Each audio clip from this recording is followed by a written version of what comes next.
Hey, what's up? Good morning. Morning. What's up, It's fellow? it's, it's morning. Yeah, fellow source gamers. Yeah, I forgot.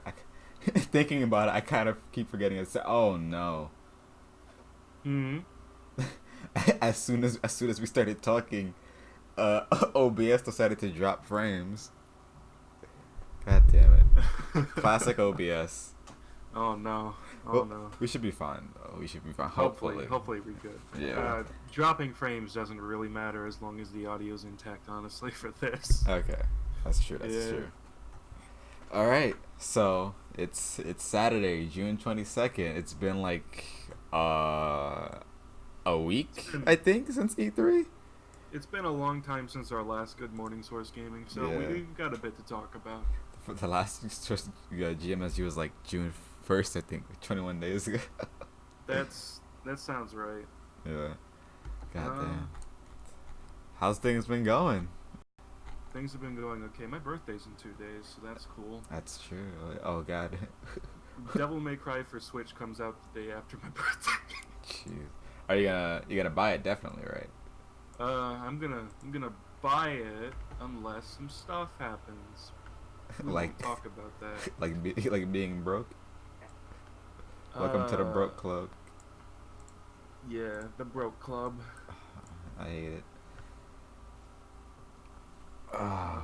So the past few weeks I've been spending just playing, um, just casually playing Pokemon because I haven't had the time for anything else aside from doing streams of DMC. the the worst game ever made. DMC Devil May Cry, the reboot made by Ninja Theory. And exactly why are you playing that? Casually? I was playing DMC Devil May Cry to show it to my friends Mm-hmm. because I thought it'd be funny. I put the mustache mod on Donte. You can see that in the thumbnail. and I muted the music because it was giving me a headache and replaced it with flamenco music.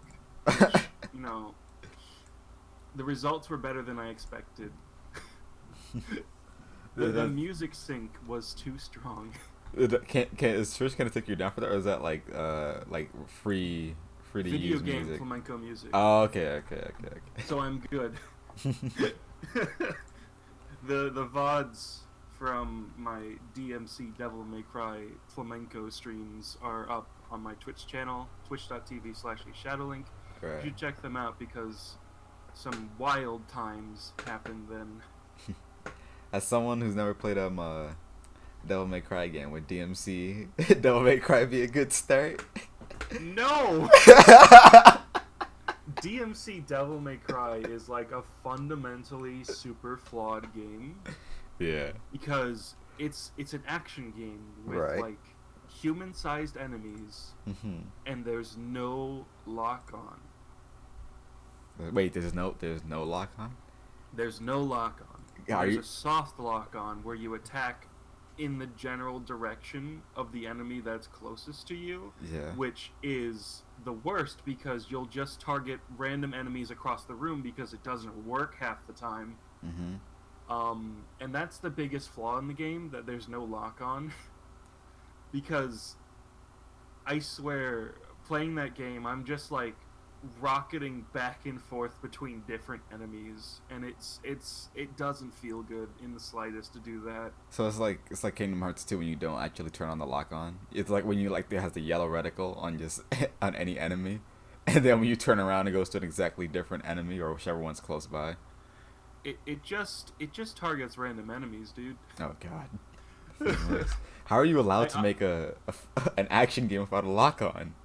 Well, it's okay because there's 2 dodge buttons. That's necessary. Ooh. I can get past 1 dodge button. Why the fuck are there two? Gotta use all buttons on the controller. Yeah, but they could have used one of those buttons for a lock-on. Are you sure? Oh wait, yeah, you're right. You're right. Like the dodge button, the two dodge buttons do the same thing in the base game of DMC Devil May Cry. Yeah. The only time they do something different is in the DLC, which makes your character warp up and warp down depending on which button you press while you're standing still. Right. And like that's like the only justifiable reason for having two dodge buttons. Oh my god. So the biggest problem with DMC Devil May Cry, aside from like no lock on, is that the story is insufferable. Excuse me. Like, not only did they replace like the happy, fun, like good-spirited story of the original series. Yeah. Which like original Devil May Cry appears edgy on the surface. Right. But like it's totally not at all. It diffuses that like in an instant whenever you start playing it. It's like sentimental. But DMC Devil May Cry is edgy from start to finish, and it's insufferable. Isn't it because it's for a Western audience? It's for a Western audience. It was made by Western developers with no like sense of what's cool or not. They made Donte into a complete jackass. And like Donte is a bit of a crackhead in regular DMC. Yeah. Like, he's not an asshole. Oh god. So Donte in DMC Devil May Cry is the most unlikable character. No, he's slightly less bad than Virgil from DMC Devil May Cry. They made Virgil wear a fedora, which is the funniest thing about that game. Oh god. So Virgil is a hacker man who has a katana for no reason other than that Virgil from original Devil May Cry had a katana. Are they still brothers? They're still brothers. Okay. Virgil shoots the fetus of an... He shoots a pregnant woman who's technically carrying a demon child. He shoots a pregnant woman in the stomach, killing an unborn fetus, and then shoots her in the head. Yeah, fetuses tend to be unborn. Yeah, that's I mean, that's kind of over the top, but I mean, that's where that's about where the heroes stop being likable at all, because there's like moments of decent banter before that, like decent with 10 air quotes, but it's tolerable at very, very, very select moments. But after that point, our heroes are completely unlikable. I mean, like, if you're carrying a demon baby, I mean, it's still a baby, but it's a demon baby, so that doesn't that make it okay? I mean, they were doing a hostage trade for an important person. Oh. And he just decides to shoot their hostage. What the for no reason other than to piss off the bad guy. What a dick move. And they have this thing at the end of the game where they piss off, where they're trying to like unnerve the bad guy so he gets angry and lets his guard down. Right. And our hero Donte, he talks about how he loved killing his child. What the and fuck? Seeing it blow into big wet chunks, and holy shit, it's terrible. It's so bad. So fucking weird. It's Holy so God. fucking bad. So the script is intolerable in DMC Devil May Cry. So I turned on the Spanish dub. Yeah, okay, I do remember that. I remember was it the last time you streamed, not the recent time, but was it before when Donte was on the list for the party? Yeah. So the Spanish dub diffuses a lot of the edginess by sounding like a telenovela. Oh my god. The whole game just plays out like a telenovela. Everyone's overacting. All of the women sound like they're being voiced by like 40-year-old women. Right. And it's incredible. The Spanish dub improves that game so much. Like the Spanish actor for Donte. So the English actor for Donte is kind of like, I'm Donte, the demon killer. It has a nice ring to it, don't you think? Yeah. My name is Donte. But the Spanish actor is, Sounds like a Mi nerd. nombre is Dante. He's like fucking all over the place. He's great. That doesn't sound. This doesn't sound like it's from an action game. I know. It's the best part. Fans say it's still better than DMC2. True or false? DMC Devil May Cry is the sequel to DMC2. The guns feel just as bad, and you can win most battles by just shooting your guns over and over. The difference between DMC Devil May Cry and DMC2 is that DMC2 has a lock-on, and DMC2 is just boring with its story instead of insufferable. So I think that's a win. The combat feels just about as bad. The animations are horrible. They have no weight to them. They have no energy.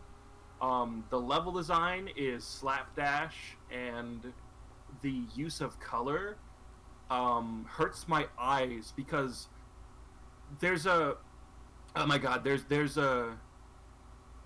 there's a level around the middle part of the game where you're in like for DMC or DMC2. DMC Devil May Cry. Okay.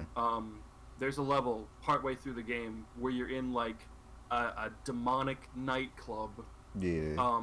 And it's flashing bright neon orange and blue. Oh god. And my eyes were dying during that level. I was like extremely worried. I was literally like telling the chat to close their eyes if their eyes hurt, and I was worried that somebody would get like a fucking seizure, an epileptic shock from this goddamn video game. Like, they put seizure warnings on every video game. Yeah. But like the one game I've ever played where that seems completely fucking necessary is that goddamn game. Oh my god. I got the feeling that one day I'm gonna get to DMC2 and DMC Devil May Cry. And I'd be like, yeah, I like those games. Because I tend to like the games that a lot of people don't like, except for X and Y. I fucking hate X and Y. But I don't think you're going to like DMC2 because DMC2 is beyond saving.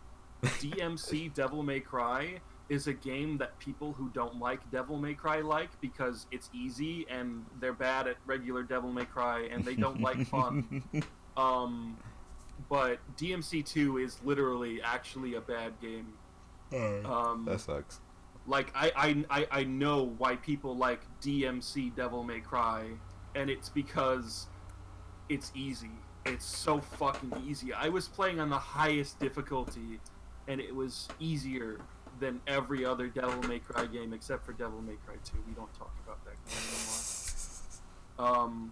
But yeah, it's just the combat design's terrible. It doesn't live up to the original series at all, and I'm so fucking mad that there are still people talking about why can't we have a sequel to DMC Devil May Cry instead of Devil May Cry 5. God, fuck. I much prefer the original. I much prefer the universe of the reboot. And it's just like, thanks. I love you game journalist guys. You guys suck. I haven't heard anyone say that, and that's probably because I don't listen to Devil May Cry, so because I'm not, because I don't know much about it. But holy shit, what the fuck? I was because I'm a crazy person. I was monitoring the Metacritic for DMC5, Oh. when the review embargo lifted, Yeah. and I was just picking out which reviews mentioned DMC Devil May Cry so I could know not to take them seriously. Oh man. Because like every single review of DMC5 had some, like most of them had some little tangent about I really liked the reboot in 2013. Like it fucking matters. Because like yeah, your opinion doesn't matter. That series is dead. Okay, but what if they bring it back?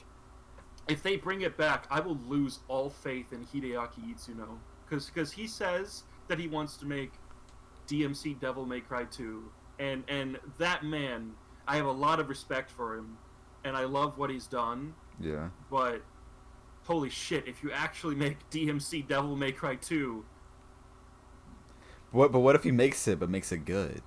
oh god. Like, the combat system of DMC Devil May Cry is beyond saving.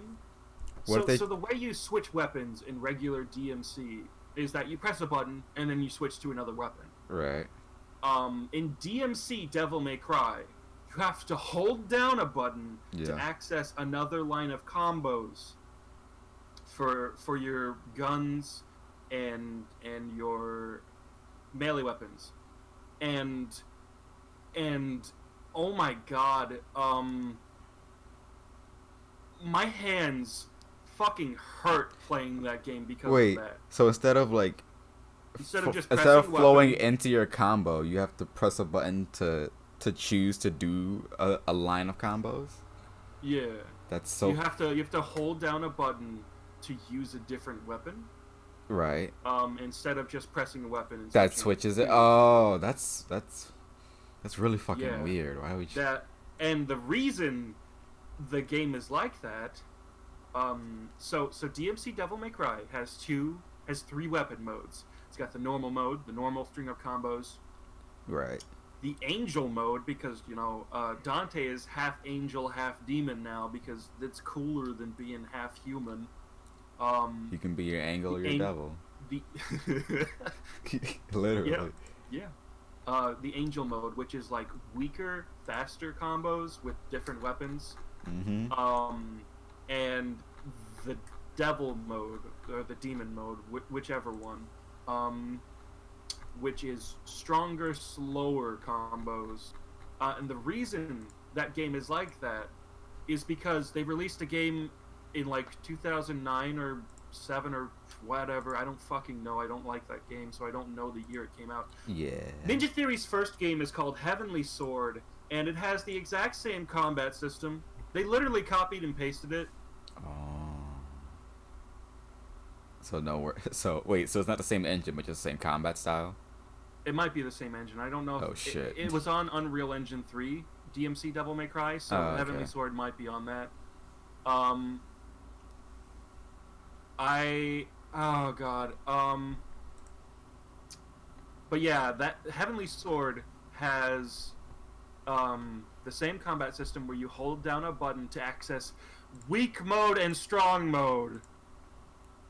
Oh god. I mean, it's kind of like a fighting game where you have the light attacks, medium attacks, and heavy attacks, kinda, I guess. Yeah, but the thing is, regular Devil May Cry has like the complexity of a fighting game already. You have you have dozens of combos that you can do with each individual weapon, and learning the techniques is part of that experience. Right. Whereas DMC Devil May Cry basically rewards you for spamming and breaking the game. Oh, damn.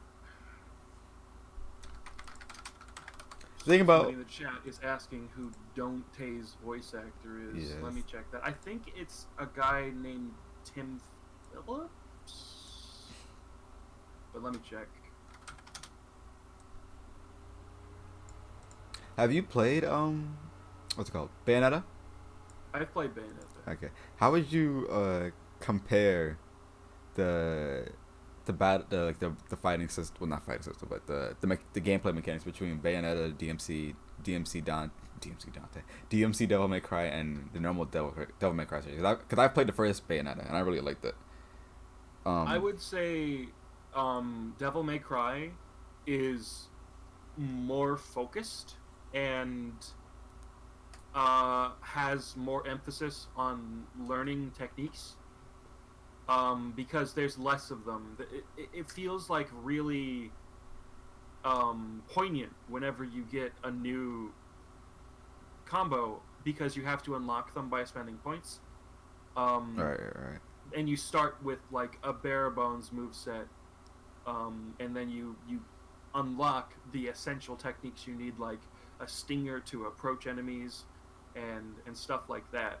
Whereas Bayonetta has so many fucking moves that From the get-go, yeah. Yeah, you don't need to learn much stuff. You just need to find like a specific combo set that works for you, and then just like rely on that for like most of the game.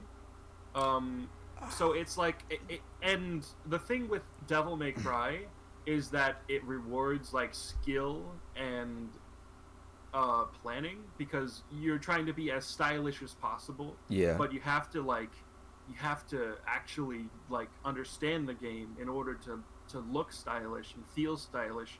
Whereas Bayonetta just kind of you already are stylish from the get-go, but do it fast. Everything's designed. Do it fast and don't get hit, so you can get platinum, pure platinum rewards. Yeah.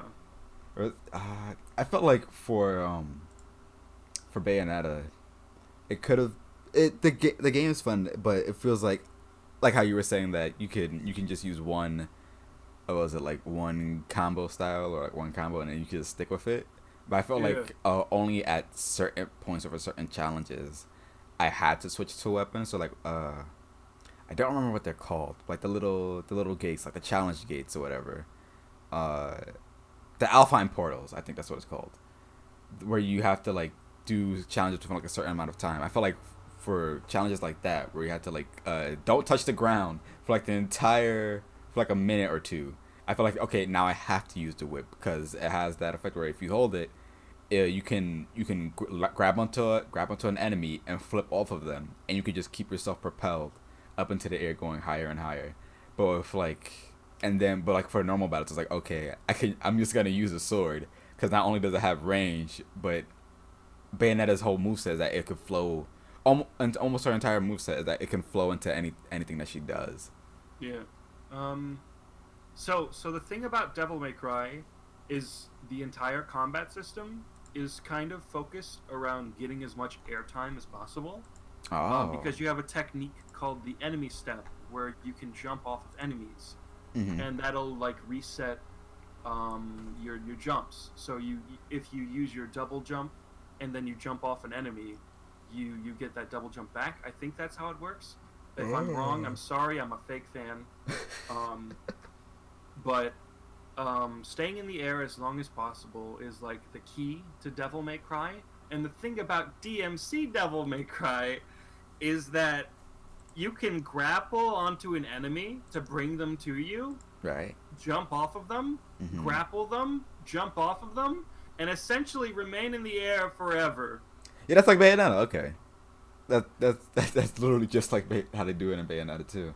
I mean, well, Bayonetta as well, not Bayonetta 2. I haven't played Bayonetta 2 yet. Let me bring up a Twitch clip that you can show this stream. Sure. But yeah, it's stupidly easy to remain in the air in DMC Devil May Cry. Unfortunately, that carried over to Devil May Cry 5 for Nero. It's also stupidly easy to stay in the air with Nero, but like Nero actually has a fun moveset, so you don't want to abuse it like you do with DMC Devil May Cry because you just want to get it over. Might be projecting there, but you know. So let me see if I can find this. Should I play the audio on it as well or not? That's up to you. Nah, then I Maybe I'll just lower it.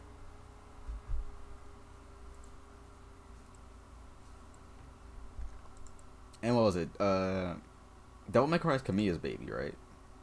Devil May Cry 1 is Kamiya's baby. Devil May Cry 3 through 5 is Hideaki Itsuno's baby. What about 2? Devil May Cry 2 is no one's baby. So the thing with Devil May Cry 2 is that they handed it over to like a completely new team of developers at Capcom or something. I don't think they were entirely new employees, but there were people who didn't work on the first Devil May Cry. Right. And the thing with Devil May Cry was that it was a landmark revolutionary title that figured out how to do a lot of things in 3D for that kind of game. Yeah. It was like the first 3D beat 'em up type game to get it right. So the people making Devil May Cry 2 had no idea what they were doing. And it was such a fucking disaster of mismanagement. They made the levels like super big, even though the thing that made Devil May Cry really good is that the levels were tight and like concise and good environments to fight and traverse around. Okay. And they focused all of their effort on the guns to the point where the melee weapons felt like complete dog shit. And it was such a fucking disaster that the original director of the game, which we don't know who he is, he was stripped from the project. His name was removed, and they threw Hideaki Itsuno onto Devil May Cry 2 to try to salvage it in the last 4 months of development. Oh. Wow. That's fucked.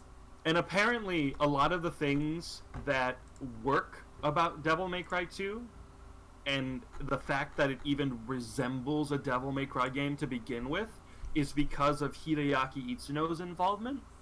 That's crazy. He was so pissed that they put him on this piece of shit game and they didn't give him time to make it good, that he was just like, let me make my own game, you fuckers.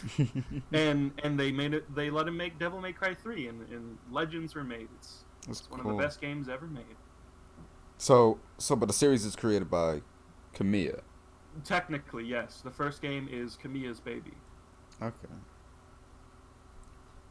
That's always strange to think about. Cause what was it? Cause he's not at Capcom.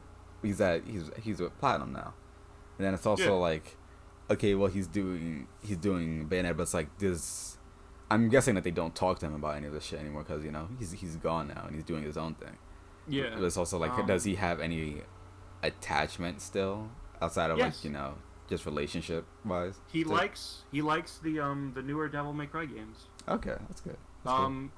Actually, in making Bayonetta, they referenced many modern action games to see how the landscape had changed since Kamiya made Devil May Cry 1. Right. And one of the games they referenced was Devil May Cry 4. 4? 4, yeah. Wait, when did... Devil May Cry 4 was 2008 and Bayonetta was 2009, I believe. Oh yeah, that's right. It's a PS3 game. Yeah. So let me just pull up this clip for you. Oh shit! Stop dropping frames. What the fuck are you doing? There we go. Let's see. Is it window capture? Oh wait, no, that's the wrong. Wait, yes, that's the right capture. Okay.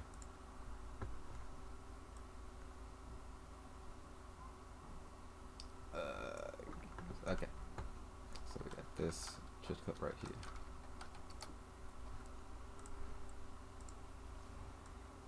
And this is DMC Donte, right? Yeah. There's no upper limit. They didn't think people would do this. What the? They're dumbasses. Yep. That looks. Oh, what? Is there not like a limit to the sky? They didn't add that? There's a limit. Okay, but why is that limit so high? I don't know. What the fuck? That seems like it would really hurt if you didn't know what you were doing and you just kept testing it out to go higher and higher. It seems like that would really hurt your eyes. I think, I believe, the game at launch. Yeah. Either didn't have a ceiling or didn't have invisible walls. So people were posting videos of them flying around the entire level because of getting out of bounds with that fucking grapple shit. And that's incredible. I'm glad that that game released in such a state. So yeah, I believe Kamiya doesn't like making sequels to his games, Which is but why he he does didn't direct like. two. No, he didn't even know they were making Devil May Cry. No, I meant Bayonetta 2. Bayonetta 2. Yeah, he didn't direct Bayonetta 2. The thing is, he does supervise those games. Yeah. And help out with the story to keep the world consistent. Mm-hmm. And I believe he provided some background knowledge on the world of Devil May Cry for the story of Devil May Cry 3. That's cool. Yeah, but most sequels he just works on the story. As a producer or some shit, I guess. Yeah. It's so another strange. fact, another fun fact. Bayonetta 2. Yeah. The story was written by the writer of Devil May Cry 3, 4, and 5. What the fuck? They brought him in because he can handle that kind of game really well. So maybe he's writing Bayonetta 3. Maybe. It seems likely. That'd be interesting. He's a freelancer. He is named Bingo Morihashi. Morihashi? And yeah, and he does really, really good writing. Like his stories for Devil May Cry 3 and 5 are really, really, really good. Like, people don't give the Devil May Cry games a lot of credit because they're silly and they have fun. Because people hate fun, and fun cannot, nothing serious or like involved can ever be fun. But are you okay? You sound angry. I'm angry at the general public not understanding how great this series is. If the game's not fun, why bother? Yeah, but Devil May Cry 3 has like a genuinely like fantastic story.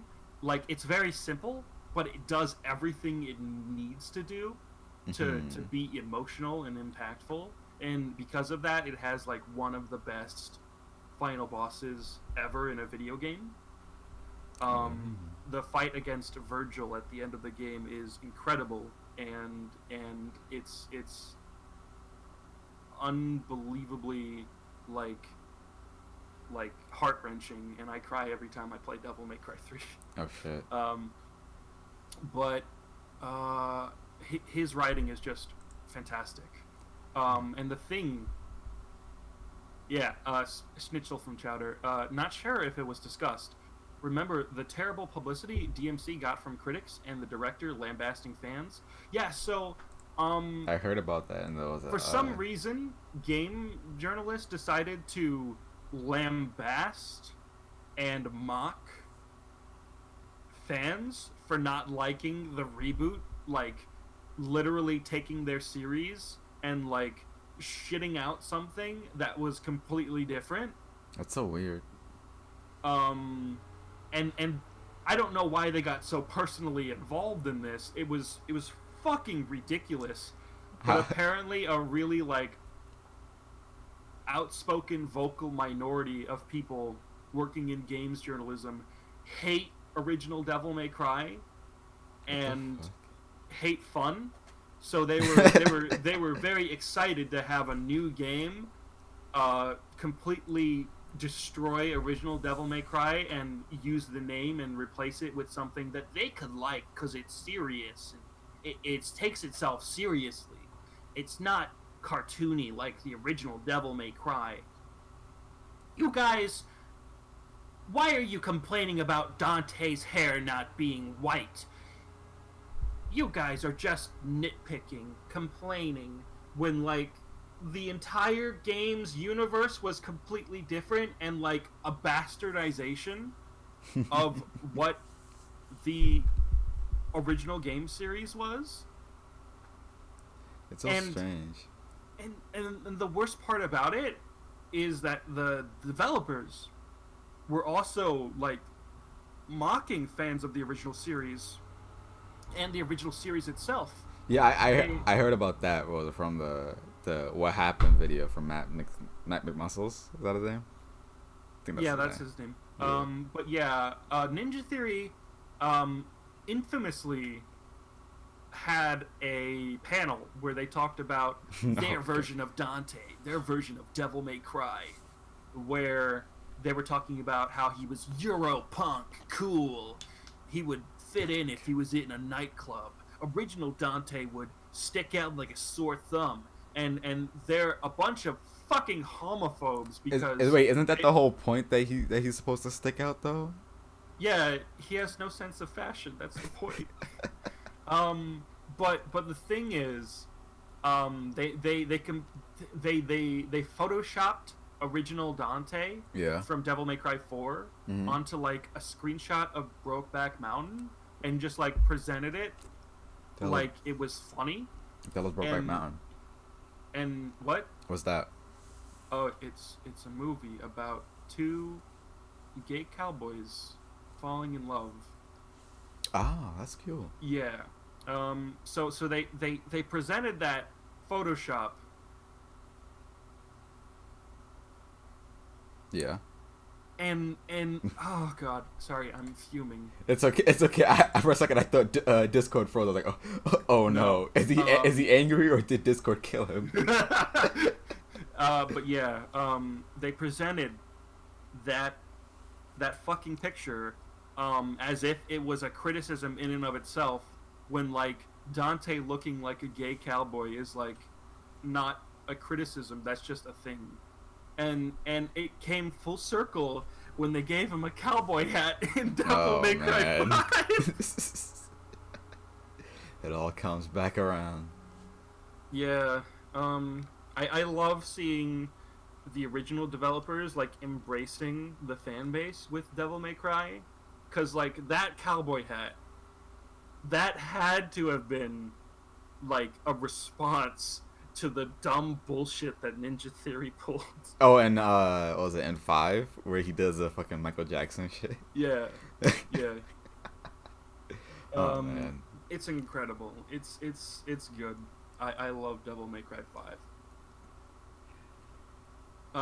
The first DMC, I think DMC would have been more bearable if they stuck with the first proposed old man Dante draft. He wasn't old, he was just a smoker, so he was really unhealthy. Oh.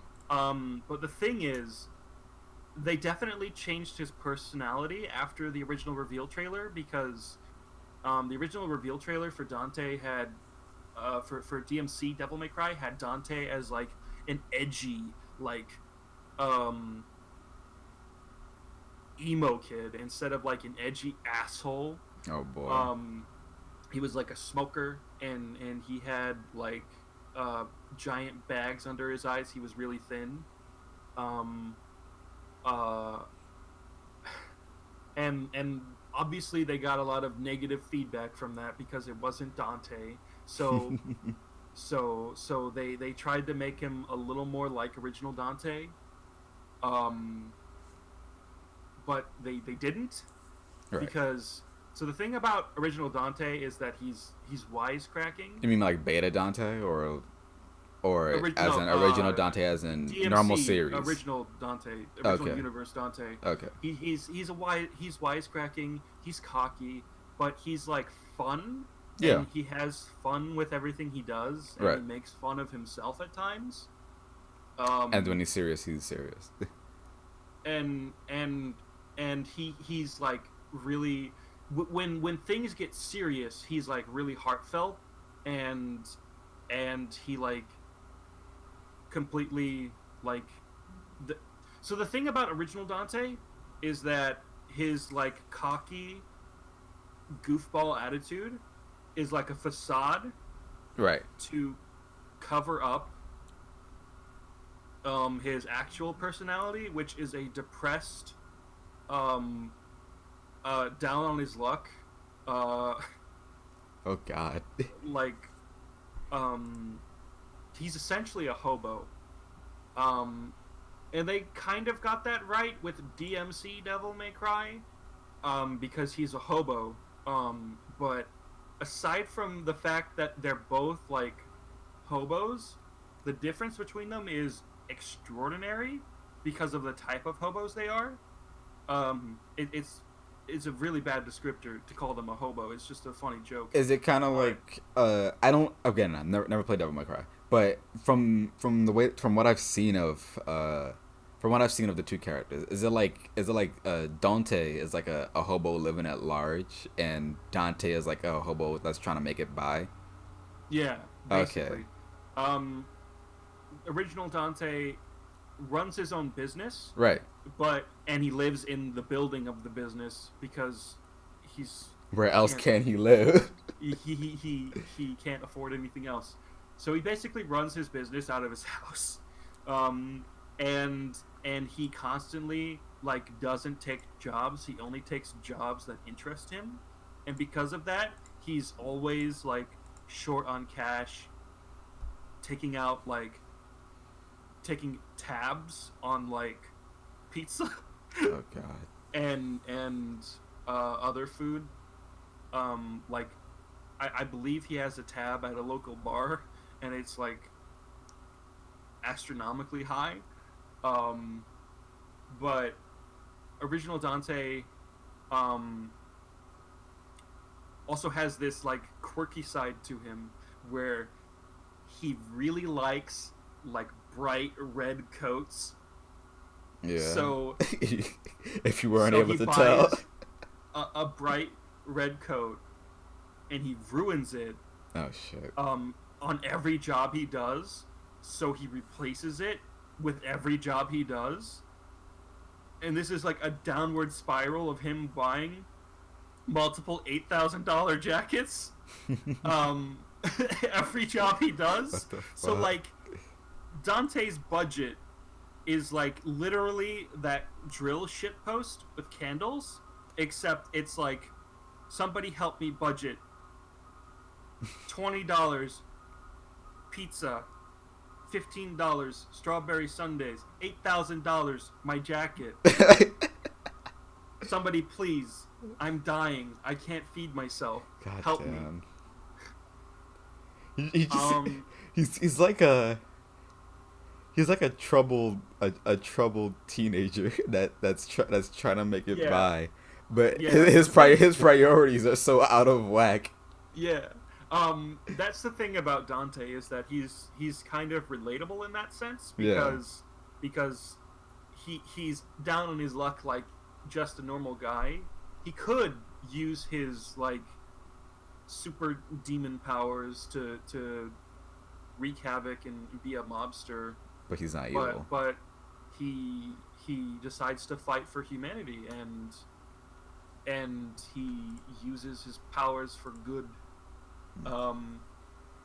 But does like the does like the manga or like the game or the games as well, like do the games actually go into like how sympathetic he can be? Because I know like there's like that line. Yes. Like I get that the whole point of that line was like, I should have been the one to fill your dark soul with light. Okay.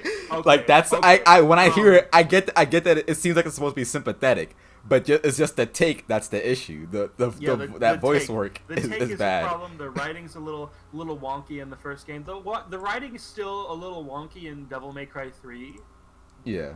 There's a few like translation issues they had. So there's a lot of lines that sound really corny, but they totally work when you hear them.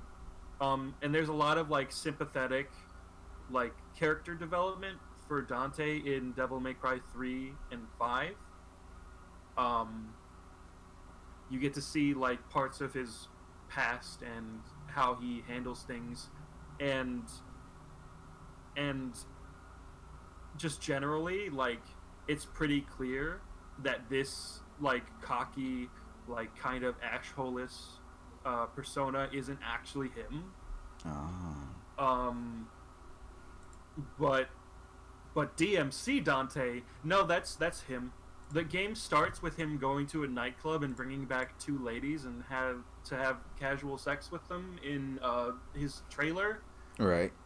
And that's like the worst way you could get off making a DMC reboot. Because that sounds like about, an already unlikable character, though. Yeah, the thing about Devil May Cry is that Kamiya wanted to make a character that was cool without, like, resorting to common Western tropes like, oh, he smokes, oh, he's a bad boy. And DMC Devil May Cry does exactly that. Yeah, so they just like completely missed the point of the original series. And the thing is, the entire game goes about its way, like going through the motions, because it's technically a loose adaptation of like Devil May Cry 3 and Devil May Cry 1 at the same time. Why? Because they have no original ideas. So they basically like recount iconic scenes from the original series without any weight in them at all. Like, so Virgil is like your bro for the whole game of DMC Devil May Cry. He's a good guy. He's on your side. And then, just because Virgil's the final boss in Devil May Cry 3 and he's the most popular villain in the series. Yeah. It turns out that he was secretly evil the entire time, and you have to fight him at the end of the game. And I'm guessing that they don't pull off the switcheroo good enough. No, it was. So the whole point of the game is to like dethrone a demon who's controlling all of society. We live in a society secretly behind the shadows. So they do that. Right. And Donte and the rest of the people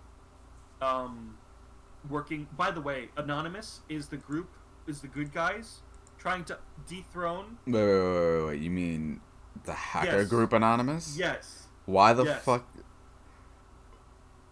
Why is that in the game? Did they get permission? It's a commentary on modern society. It's not actually anonymous. It's just very clearly anonymous.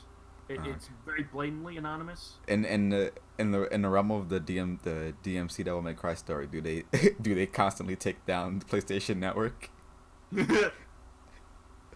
Oh man, that would actually be funny if they did that. We gotta salvage it somehow. But yeah, the thing is, Virgil's like a hacker dude. Yeah. So the chat, doesn't the game never hint that he has powers like you? No, it's not. No. You're both like brothers, so you're both angel and demon, and it's clear that you both have like powers. It's just Virgil is constantly playing the hacker role, so you never see him fight until the very end. But the thing about the Virgil shit is that he's your bro. He's a good guy for the entire game, and it turns out that the reason that he was dethroning this demon controlling society is because he wanted him and his brother to become the new leaders of society. I guess. I mean, in the same way, treating the humans as like slaves instead of people, and having like free will. And Dante's just like, you what? And then they just fight. And then Donte kills Virgil, and then he goes away in a portal, and that's the game. That's the end of the game. And then they make a DLC where Virgil undies, and then he comes back for Donte with scary devil eyes, and wow, bet you can't wait for the sequel. It's never gonna happen. Nah, it's gonna happen, bro. It's gonna happen. The same year that Xenoblade X2 comes out, DMC2 is DMC Devil May Cry 2 is also gonna come out. I hope that DMCer. I hope that Microsoft acquiring Ninja Theory means that they can never make it ever again. Oh They can never yeah, make that's DMC right. Devil May Cry ever again, even if they wanted to. Unless they make it an Xbox exclusive. That would never happen. That will never happen. Yeah. The PlayStation audience, even though like Devil May Cry 5 was like advertised a lot by Xbox, and it was revealed at Xbox. Yeah. Like the PlayStation audience is like most of the Devil May Cry audience, so they would never do that. Well, is it because DMC appeals mostly to the West? DMC appeals mostly to the West, even though it does appeal in Japan still. Okay. But it appeals both in both sectors. The problem is it's a console game, so it wouldn't do as well recently as it would. But now that it's coming to Switch. Yeah, DMC 1's coming to Switch. It's cool. Hopefully they do bring the other games over. Even if it doesn't sell too well, I think it will sell well, but hopefully they still bring the other games. Well. They priced it fairly. Yeah. I hope Capcom's not dumb enough to release Devil May Cry 2 separately. Well, I mean they released Devil May Cry 1 separately. Devil May Cry 1's a good game. Yeah, but isn't there already an HD collection? Yeah, there's an HD collection. Yeah, so I'm hoping that Capcom's not dumb enough to release Devil May Cry 2 separately and just skips to Devil May Cry 3. Nah, they're gonna be like, here's Devil May Cry 1, then here's 2, 3, and 4, and a collection. And here's DMC Devil May Cry, and then here's Devil May Cry 5 Cloud Edition. Yeah, Devil May Cry 5 is running on the same engine as Resident Evil 7. Yeah, the RE engine. It's just like and they couldn't bring Resident Evil 7 to Switch properly. They did it with Cloud, so it's like, okay, well, why was it Itsuno that was saying that he if Devil May? Oh, what was he saying? Itsuno said that he would like to bring Devil May Cry 5 to the Switch, but that they don't have the time to try that experiment right now. And the thing is, that game will absolutely not work. Yeah, you'd have to change it. Yeah, it'd have to be not RE engine, maybe. You would have to run it at 30 FPS, and that's like a non-option for Devil May Cry, like at all. Speaking of, DMC Devil May Cry launched running at 30 FPS barely, and mostly 20 FPS all the time. Oh fuck! Wow. Okay, they had a marketing campaign where they were saying it's 30 FPS that feels like 60, and it's just like, what the fuck does that mean? Okay, so I actually do have a question about that, because we always talk about I mean in a general sense that with frame rate, of course the worst frame rate looks the worst or performs the worst, right? But with Team Sonic Racing, right? When you look at the footage of PS4 and Switch, yeah, it's obvious that one is running at like a lower frame rate, but when you're playing it, you don't like notice it, or either like you adjust to it. So like, say for example, for like what's a fighting game that I have, or like do PS2 games run at 30 FPS or 60 FPS? PS2 games can run at either. Most PS2 games run at 60, I believe. Okay, so I was gonna bring up Kingdom Hearts 2. I don't know if Kingdom Hearts 2 runs at 60 or not. Let me Google search it real quick. But Devil May Cry 1, 2, and 3 run at 60 on the PS2. So let's see. Okay, so on the PS2, Kingdom Hearts 2 runs at 30 FPS. But I'm assuming on, in the HD remix, it runs at 60 FPS. Yeah. But the thing is that when you're playing it on PS2, of course, it doesn't feel slower. It feels like it runs normally. It runs at let's say like it feels like it runs at 60 FPS basically. But it's not 60 FPS. But yet when you're playing a 60 FPS game, it feels like it's also playing at the same frame rate as the 30 FPS game. So Okay, like, how so does it? What's the real the difference? thing with frame rate is that as long as it's consistent, You won't it's notice. fine. It's fine. You probably won't notice unless it jumps back and forth. Right. Um, you notice a bad frame rate when it drops frames, And you can see it slow and down. that's exactly what some games slow down because game speed is tied to frame rate, and some games Mm. just drop frames. But you'll notice when that happens because like everything gets more jittery and stuttery, and it's a complete change. It's also the case for games which fluctuate between 60 and 30 FPS. All right. So you want a consistent frame rate for a clean, readable image. Mm. And the thing with DMC Devil May Cry is that it doesn't have a consistent frame rate. It's running on the Unreal Engine 3 on the Xbox 360 and PS3, and Unreal Engine 3 doesn't play nice with the Xbox 360 and PS3. How So come? the frame rate is like around 20 FPS all the time. I don't know why it doesn't work well on those systems. It just doesn't. That's so weird. It's just a common problem. But yeah, Unreal Engine 3, Unreal Engine in general is a good engine.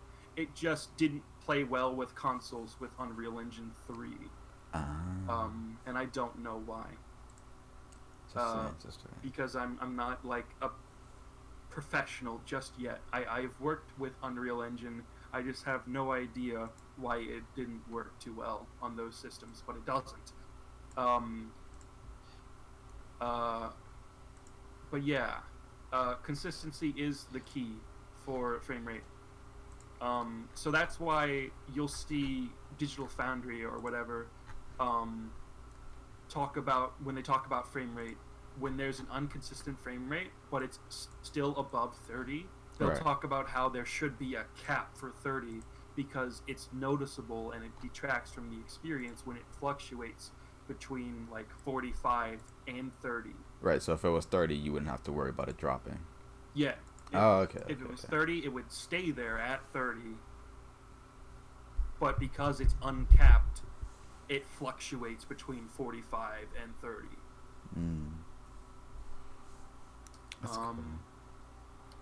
But yeah, a lot of games these days have frames just set to drop. There's not that many games I can think of where game speed is tied to frame rate these days, other than like fucking Zelda Breath of the Wild. And the reason I know that is because there was a horrible glitch in that game where if you killed a moblin, the ragdoll physics would cause the game to freeze and drop to like Shit. the low like single digit FPS. Did they for Wii They U or fixed it. Switch? For both, they fixed it. Was that like a day one patch? No, it was it was when they released the second DLC. They fixed it. I've It was in never. the game. It was in the game until then. I didn't even experience that. Oh shit, that's crazy. just know that it's there. But yeah, game speed tied to FPS is a bad idea. Don't do it. If you ever make a game, don't do it. I'm surprised that we've been talking about just Devil May Cry for an hour. I told you I could talk about it all morning. Oh man. Yeah, but yeah, frame rate is very important for an action game because you want that precise, immediate response from your game. Right. And if you have a bad frame rate, it'll take a while for you to feel that, or it won't feel good enough because frames of the animation are missing. Mm-hmm. That's why I'm really impressed that Devil May Cry 5, with how amazing it looks, runs at 60 FPS on modern consoles. It'll drop. It doesn't run consistent on modern consoles. It hovers between 50 and 60, but that's still like miles more playable than hovering between 20 and 30. Okay. And that's actually like really impressive because usually frame rate can drop in modern games that try to go for 60. It can drop to 30, but it keeps a general like consistent level between 50 and 60, and that's really impressive. I'm really impressed with the RE engine and its dedication to presenting high fidelity visuals at a really good response rate.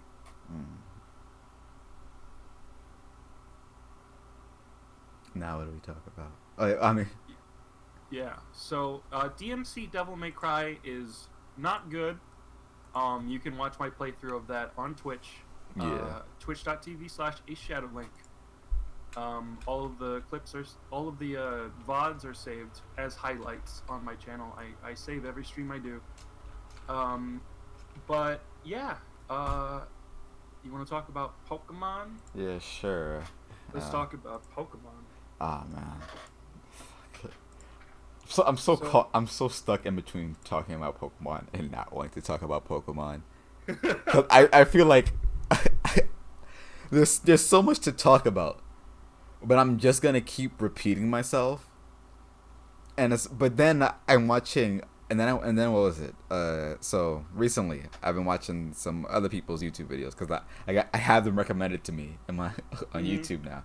And what was it? This dude, Sylph Spectre. Not trying to call him out or anything. Not trying to call him out because I was watching his videos, and some of it felt really, really strange to me because I don't know where the source of this article is from or whatever this information that he's getting from. But in one of his videos, and it's like a recent video, like the video before his just one that was yesterday, he said that Sword and Shield. I may have it wrong, but I had to keep replaying it to make sure I wasn't hearing this incorrectly. But he said that Sword and Shield was in development since X and Y. It's been in development for 5 years, which doesn't make sense to me because if it was in development for 5 years, I think it would look a lot bigger than what it does now. It would look a lot better than it does. I don't know about bigger. I mean, it doesn't look that bad. It doesn't look that fucking bad. It looks inconsistent in the wild area. Yeah, it looks inconsistent in the wild area. But everything else looks, from what we've seen, because we've only seen like 20% of the game, it looks good, and specifically like the town areas and stuff like that. Yeah, I don't think it was in development since X and Y. Yeah. I don't really know. Because they said I could say it's probably likely that it was in development since Sun Moon because Ultra Sun and Ultra Moon barely added anything. It was, and they said in an interview that it's been in development since right after development ended on Sun and Moon, which is 3 years. Okay. So I'm like, okay, if it's been in development for 3 years, where are you getting that it's been in development for 5 years? Information, and then in another part of the video, in a different part of the video, it's this video that he uploaded yesterday. He was saying that so one of the things that he brought up 2 things, which one confused the hell out of me, and 2 confused me a bit. It got me thinking, and it was a valid point that he made. So the first thing he talked about was that after Ultra Sun and Ultra Moon, instead of doing a Diamond and Pearl remake like what would have made sense in terms of schedule, they did Let's Go, which from a schedule you can kind of argue that, but you also kind of can't. You can argue it, but the argument will also be kind of weak. And then because the thing about Ultra Sun and Ultra Moon, and I'm not gonna attribute what I'm about to say to him. I'm gonna attribute it to a general that probably only applies to about maybe 20% of the Pokemon community. Was that people who hacked the game or people who played it on an emulator, people play Sun and Moon on an emulator, they saw that how it looks great when you upscale it and take off like the outline of the characters and stuff, right? Mm-hmm. And it was like there was always that rumor about Pokemon Stars coming to Switch, which of course doesn't I don't think anybody, you can't really bring a DS game to the Switch without changing shit up. Like what was it? There was a few. You have to change things because what are you gonna do with that bottom screen? You can't of course you can't like really use it in a way that, because there is no bottom screen on the Switch. And you can put it in the bottom right of the screen. Why the fuck would you do that? Looks like they're doing with Sword and Shield. What do you mean? People have been posting screenshots of like very noticeable like touchscreen shaped borders on the UI in the bottom right of the screen. Are you talking about like with the battle system? With Sword and Shield, yeah. I mean, if there's touchscreen, I can get that, but it's like, but like I'm talking about like specifically like with the Rotom decks or some shit like that. Like, what would you do? That like the like, of course you could remove it, but then that's also like, okay, now you're removing parts of the game. It's like then you have to work around like, it's basically like you're not redeveloping a game, but you're definitely changing it a notable amount where it's like kind of not the same game, and you're kind of changing up the story aspects of it and stuff like that. Which if people were just saying like, hey, just change the story, of course, which basically it wouldn't, you would have to change things up where you're making a 3DS game, you're porting a 3DS game to the Switch, but you have to make it not a 3DS game, which I don't think that's what you just want to do.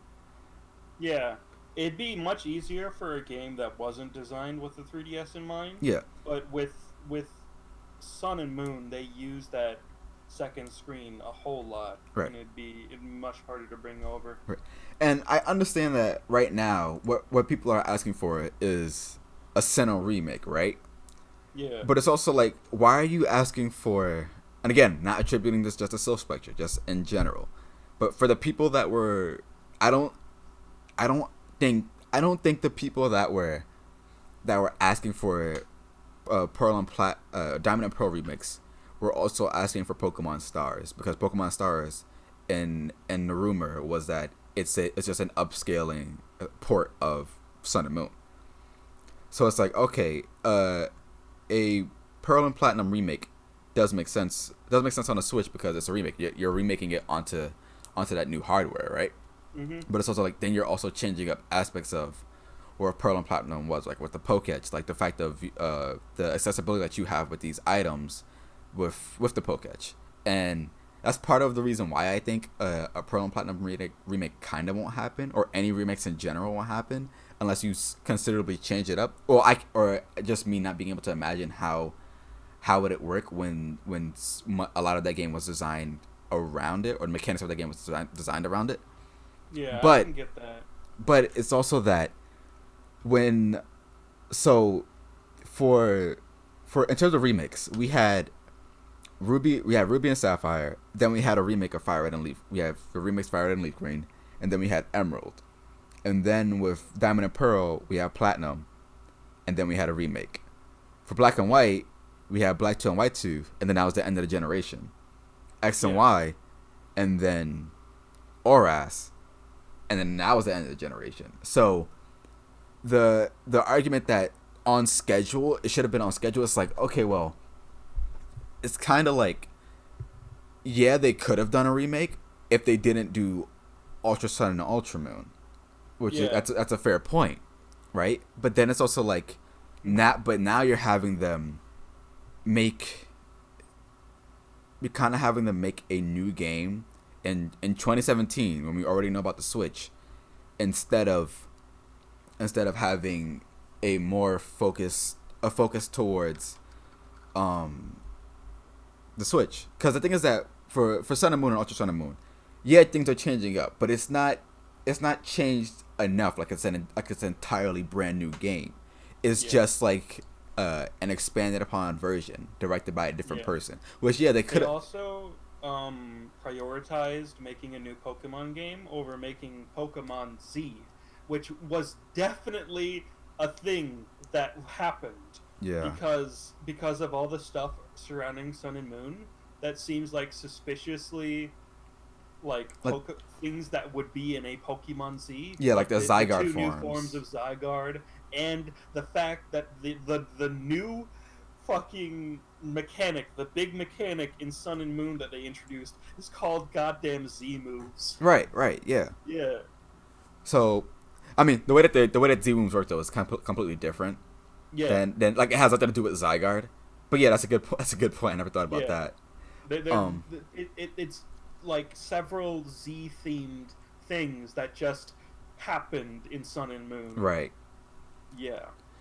So yeah, and then so like of course they're gonna the whole point of Let's Go, right, was not just so that it can it brings in a new market towards Pokemon, the main line of Pokemon games, because you change up the main line a little bit for the Pokemon Go players so that they can they can find a way to smoothly transition into the main line, because Pokemon Go, it's not a mainline title, and so you're smoothly transitioning to them. But also another point of Let's Go was supposed to be research work on how to develop games for the Switch for Game Freak. So let's say if Ultra Sun and Moon didn't happen. If Ultra Sun and Moon didn't happen, then either we could have got Pearl and Platinum remakes right afterwards, and then they still would have done, and then right after that they could have did what's it called, Let's Go. Mm-hmm. But then it's also like you're also taking kind of considerably a lot of time out of developing for the Switch, because the thing is that when Ultra Sun and Moon, hold on, my bad, not Ultra Sun and Moon, for Omega Ruby and Alpha Sapphire, Shigeru Omori directed those games, and then Omori also directed Sun and Moon. So so right after, and they even say this in an interview with, I believe, Time or Variety. In that interview, Omori says right after ORS development ended, we went straight into Sun and Moon. So if it's like, say if they went straight into a new generation for expanding upon the engine that they already had for X and Y and stuff and ORS. Yeah. And you could definitely tell because the world is in a whole bunch of detail. Character models are actually like they're not chibis. They're actual like somewhat humans now. They're human. They're human sized. They actually have proportions and stuff. The normal proportions of the artwork and the more detailed models that were in X and Y. Yeah. So if you're gonna remake Diamond and Pearl right after Sun and Moon, you're remaking a game. It's not. Of course, the engine is already there, but you're doing more than what Ultra Sun and Moon is, which would then take away. Which would be like, okay, well, now that we're doing this remake, we have to go straight into Sword and Shield or whatever it would have been called at that time. But let's just say Sword and Shield because it's easier. If they would have had to go on right into Sword and Shield. Oh shit, we're dropping frames. Okay, hold on. Let's give it some time. Okay, so if you go right into Sword and Shield right after that, then it's like, well, now we don't have any experience with the Switch, except maybe Pokemon Quest, which again isn't a mainline. So if you were to have Pokemon Diamond and Pearl remakes, and then not have Let's Go, because that's two remakes back to back, which that's even worse than Ultra Sun and Moon, and then a remake. Yeah. So then it's like, well, now we have no experience with the Switch, and then Sword and Shield probably, maybe, would have been just a not an upscale 3DS game, but it probably would have been in the same format that Let's Go was, in that it's not trying to have a more expansive world and not trying to do more. It's just taking you're building upon the 3DS games, but it's not a new engine, maybe. Yeah. But now it's just more. It's just developed upon more. And the thing Yeah. of that with Sword and Shield is that already is working on the base of what Let's Go was. So even Yeah. though it's if they have the same coding base, visually and just not just visually, but overall, with overall, Sword and Shield is already more expansive than Let's Go. So it's like you can't have you at this point with that because of that you just can't have the Pearl and Platinum, the Diamond and Pearl remakes. So that's completely like out of the question.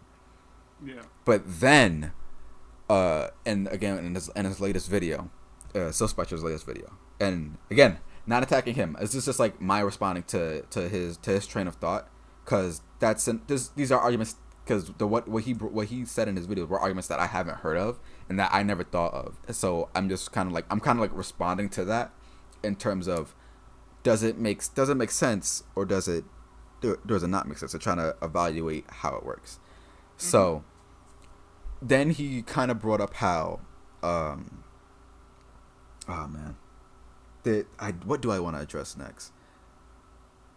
Because there's either you can, because one of the points that he made up was that how they're not worried, how they don't really have any care for spin-offs anymore, and that how like what was it before that, in a previous interview Masuda was saying that hey, why the reason for why the games are kind of shorter now is that because we're trying to capture players' attention in that amount of time, because with smartphones and stuff their attention is going to be quickly turned back towards what's easily accessible and what's part of their everyday lives and stuff like that. Which that makes sense. Yeah, I still think the Pokemon games shouldn't be longer. And I think the reason why Pokemon games are shorter isn't just because of they're making them shorter, but I think it's also because of the way that they're not developed, but the way that it's presented.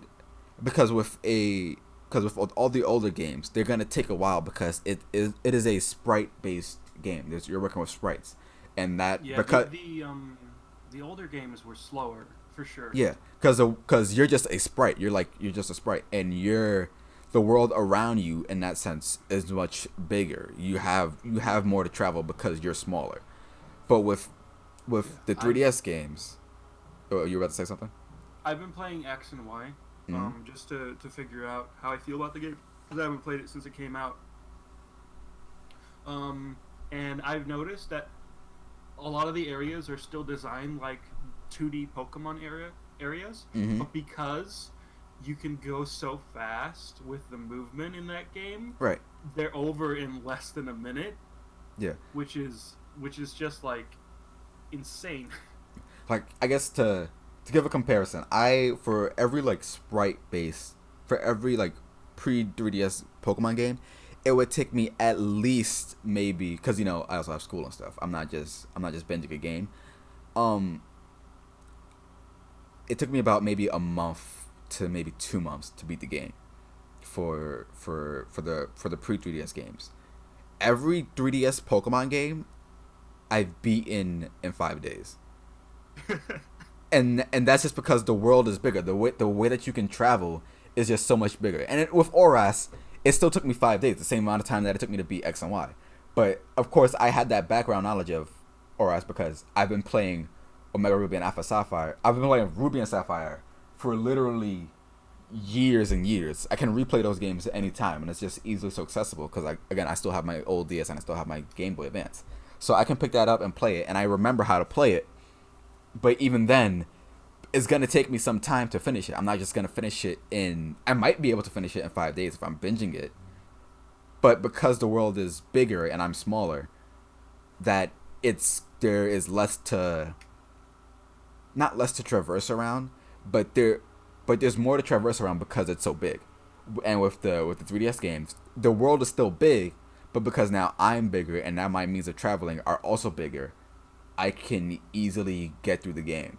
Yeah. Even with the EXP share off. Also, the thing about the 3DS games and beyond is that they're no longer grid-based for the player. Right. So you can, like, zip through multiple squares, whereas with the older games, you had to go through each individual square. Yeah. So now it's what's my Safari? Oh, my Safari Zone code. God damn. what game is he asking that for? There was only Safari Zones and X and Y, right? Safari Zone, I believe, is Sun and Moon, right? No, wait. Friend Safari is X and Y. I don't. Oh my God. I don't remember if there was a Safari Zone on RS. Sun and Moon did not have a Safari Zone. I think. Please clarify which game you're asking for so I can provide you with it. Because I can if you want it. Oh my gosh. So, what were we talking about? Okay, yeah. So I don't think it's that they're making the game smaller. They are making the game smaller on purpose, in a way. But it's also because even if they wanted to make the games bigger, which Sword and Shield definitely is going to be bigger, I still think I'll be able to blow through it in 5 days, because again, it's just that big of a world. And of course, I'm going to definitely be looking through the wild area a lot, because that just seems very interesting, and it seems like there's multiple wild areas based upon the Galar region map. It just seems like there's a whole bunch of things to do in the Galar region map, but because of the way that I can travel, it's still going to be in 5 days. So the fucking roller skates back. Yeah, that'd be cool. I really do like the roller skates, actually. So, what was I getting at? So, now it's like, so let's get into spin-offs.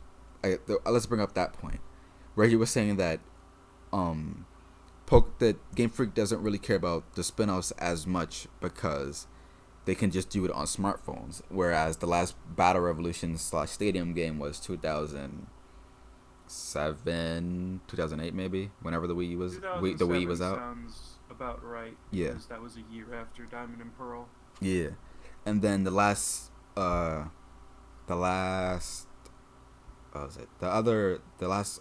spinoff was Pokemon Shuffle, which is 3DS, which is like maybe 2013, 2014, and then it was consistently updated. But then it also got a mobile port.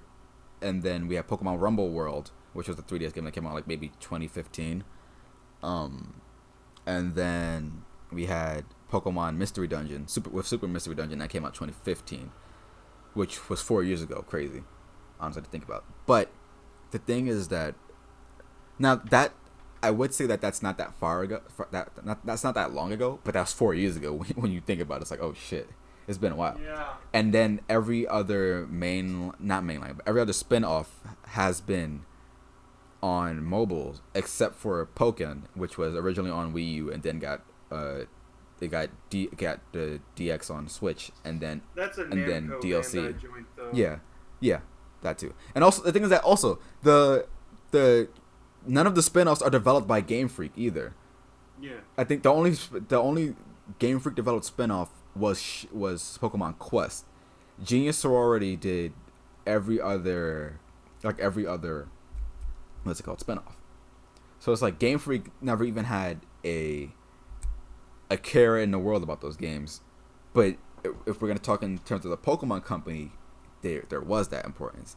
And in the interview with what's his name, Sunekazu Ishihara, and with Ishihara-san, he was talking about, well, we have more than he literally said in an interview, we have more than just the mainline games. We have Pokken Tournament DX we have Pokken Tournament that's coming to Switch, and then we also have Mystery Dungeon, and he specifically stated Mystery Dungeon.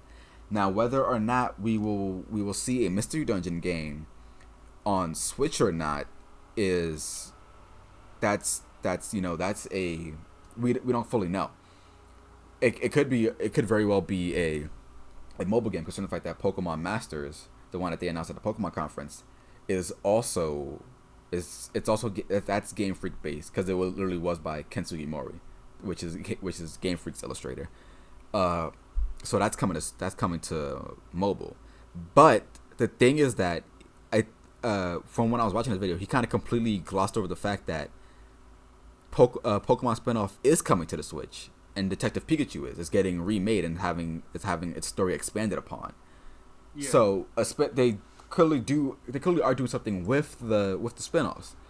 So that's although that's a fair point that they're not showing as much of the spinoff, that the idea that they're getting lazy, it kind of doesn't work when they're still working on stuff. And it does.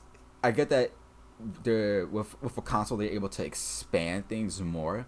They're supposed to expand ideas more. They're not as limited. But with a mobile game, you're able to deliver that experience. You're able to deliver experience to more people. Like there's what how many 800 like plus 800 million downloads on Pokemon Go, and like if you had that on a console, it only reached so much amount of people. Even if it was free, like Pokemon Quest is free, but there's not that many downloads for it. And on mobile, I don't know how many downloads there are, but Pokemon Go has literally so many. It basically has more downloads than the Pokemon games have made sales. That makes sense. So, but then, what he really made a good point on was the fact that Game Freak is currently split in two, and I agree with with what he was saying, with the fact that. So, if you haven't read what was it, like a week ago now? I made an article talking completely about everything that we know about Sword and Shield, the timeline of events, like every time that it was mentioned in an interview, and officially mentioned in an interview, and I had like press events and stuff like that, and like the interview right before, I believe with Iwao, who is the planning director for Sword and Shield, he brought up that in this interview he was saying that Game Freak is currently split in two. We have the Pokemon team that's within Game Freak, and then we also have Project Gear, which Project Gear is a team that works on everything else that is not Pokemon. They work on original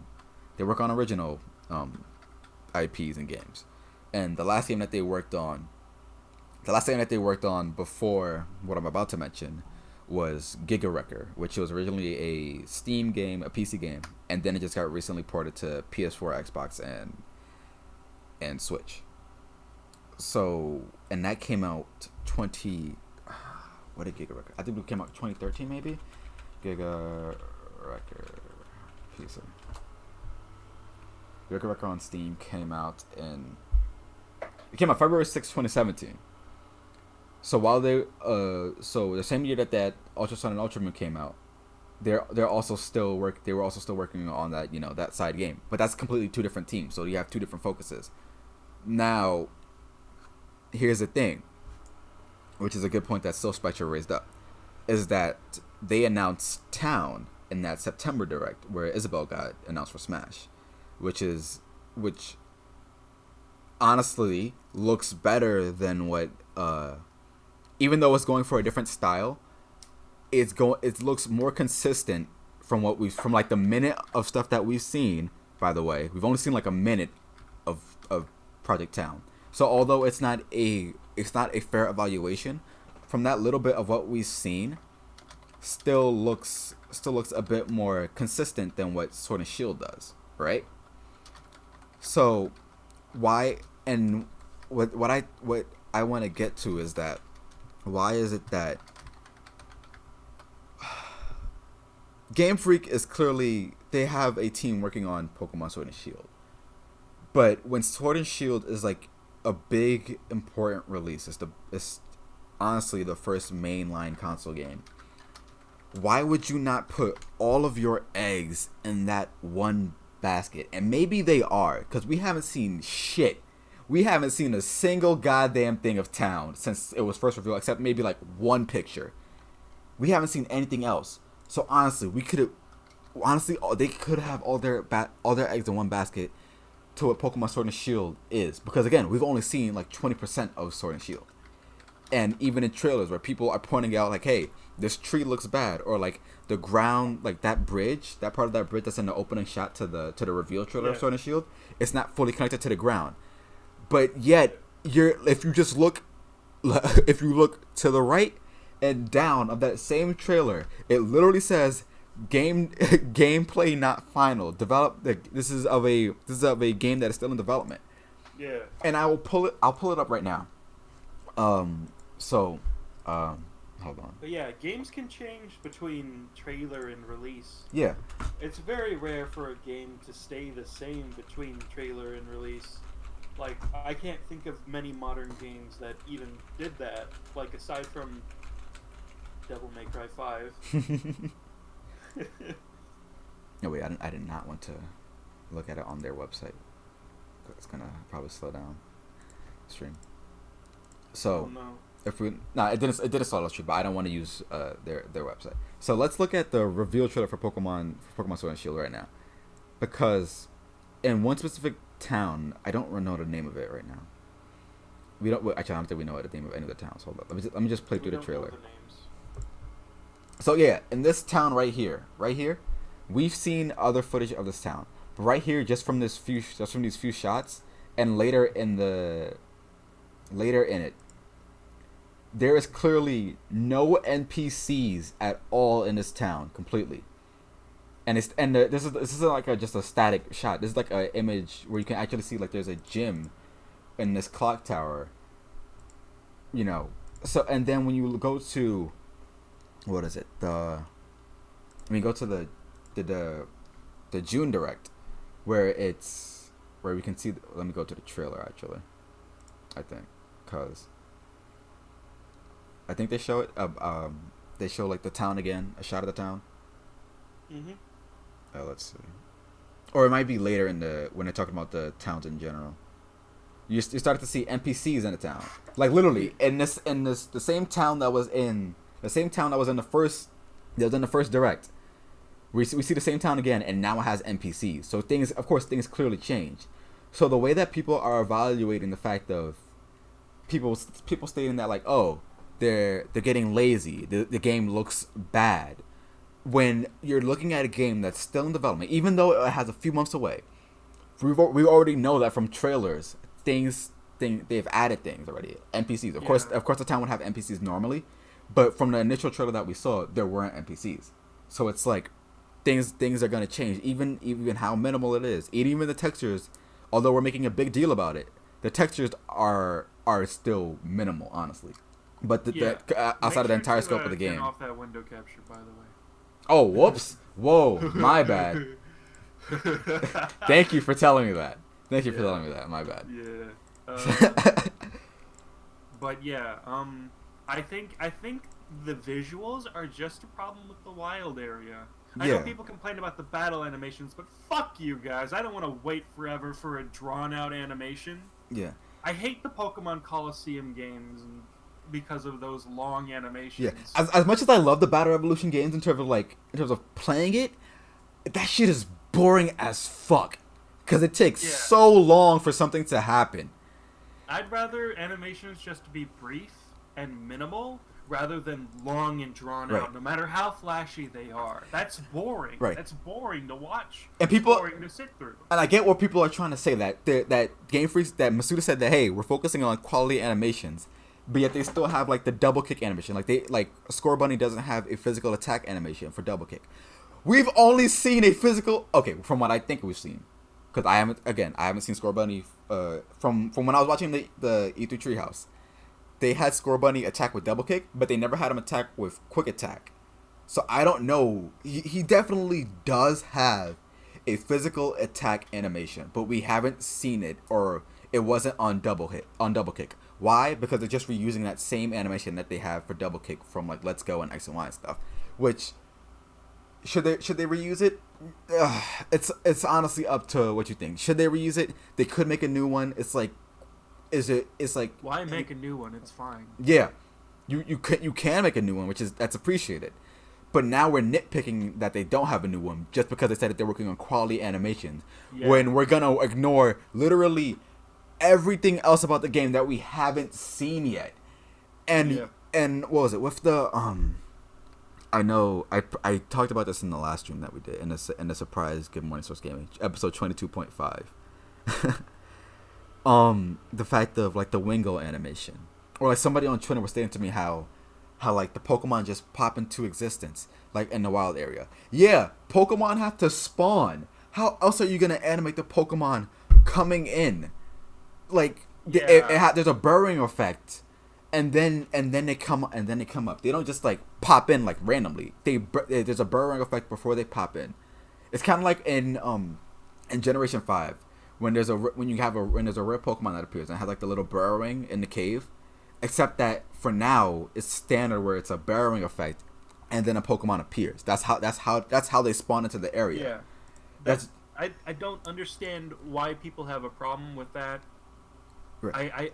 The T-posing Wingle too is like a super stretch because it's not T-posing. Yeah. It's When rocking back and forth. okay, yeah. So when I first saw that, I was like, oh shit, that's really bad. Yeah. That is just T posing. People just see the fucking screen and, Yeah. and they go, wow, lazy. But the thing is that I looked at it and I was like, oh shit. And Joe Mary pointed it out. In Emerald, there's little, the Pokédex description is literally that instead, because it's difficult to flap its wings, Wingull soars instead, so it doesn't flap its wings. And when I was looking, I was watching the footage like, oh shit, it's not T-posing and just turning around. It's literally swaying from side to side. Yes. So we nitpicked that when the evidence was literally the same evidence that we used to prove a point that Game Freak is lazy. That same evidence literally disproves the idea that they're being lazy. Yeah, So, they're keeping true to like the fucking. they're keeping lore. true to the thing that they've done they've done for years. And I understand in some places, yes, Wingull does flap its wings, but in the same places that it does flap its wings, it also doesn't flap its wings. And in the same way that Wingull can fly, in Oras, they literally show Wingull when it walks around in the overworld, it's literally fucking crawling on its wings like a spider. It's so weird.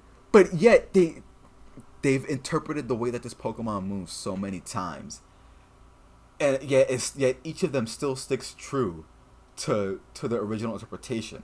So it's like, why are we complaining? And another thing that somebody pointed out was that the trainers pop into existence for the wild area. The reason why that trainer pops into existence is because, okay, now I can't fully confirm what I'm about to say, because there were trainers that were already in the area, and I don't think that those trainers, because they had Gloria, who was Masuda playing. They had Gloria moving around, and that was what was it? Fuck. That's another player. Like you know how in in X and Y they had the PSS, the player search system. Yeah. Now in Sword and Shield they have this like the Wi I think it's like literally called the Wi-Fi notification or something like that. The Wi-Fi badges. Okay. And that shows you that another player is around. Like it'll show you instances of, oh, they caught a Pokemon, or they want to battle you, or they want to trade with you. They have those notifications on the side, and then in the wild area, those trainers that you're close to connecting with, that you've connected with, and that are nearby you, they will appear in the wild area. Now, it could be that trainer that popped into existence, that faded into existence, more like it, was another trainer that was meant to be one that you were playing with. However, why would that trainer be there if you're just playing in a demo? You're not connecting with anybody else. So again, that's a fair point. It's like that trainer just pops into existence.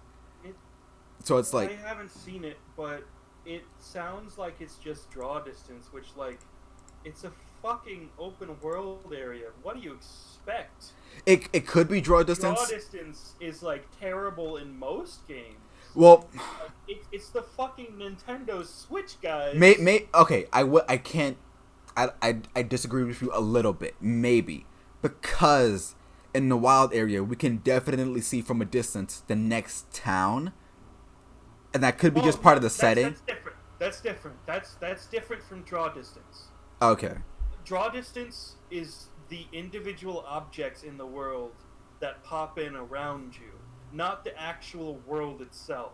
Right. Like, those very low detail geometry is used to give the impression that the whole world is around you in most open world games, but as you get closer to stuff, more details pop in.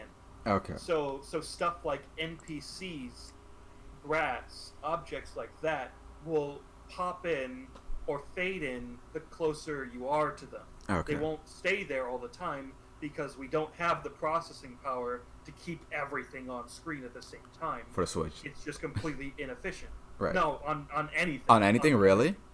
Yeah. It's basic optimization. Okay.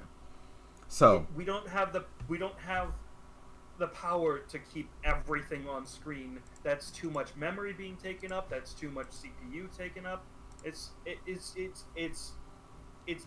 not a smart idea, and only like the strongest of computers can maybe pull it off. But Hmm. still, there's going to be a cutoff point where the draw distance is in effect and it doesn't load in stuff. Okay. So that's that. A Shadow knows what he's talking about. So, uh, now the next thing that I want Yeah. to get to, because I don't think I talked about all the stuff in that extra GMSG I did, but because my thoughts were completely scattered, and now Yeah. I'm like, I've been thinking, of course, I've been thinking about this entire Pokemon thing for since it's been announced, and I'm thinking like, what are people saying? What are the arguments that people have? And I'm not arguing it because I'm trying to I'm a fucking Game Freak fanboy or some shit, or that because I'm like, what's the word? I'm not trying to argue against that just because like, hey, just shut the fuck up and buy the product. No, that's not what I'm trying to do. The reason why I argue, the reason why I argue. Okay, hold on. Let me stop talking for a second. We're starting to drop Yeah, frames again. it's dropping. Yeah. We dropping. Okay. Or we dropping, boys. All right. Let me wait until we get to the for 10 seconds, and then let's see what happens.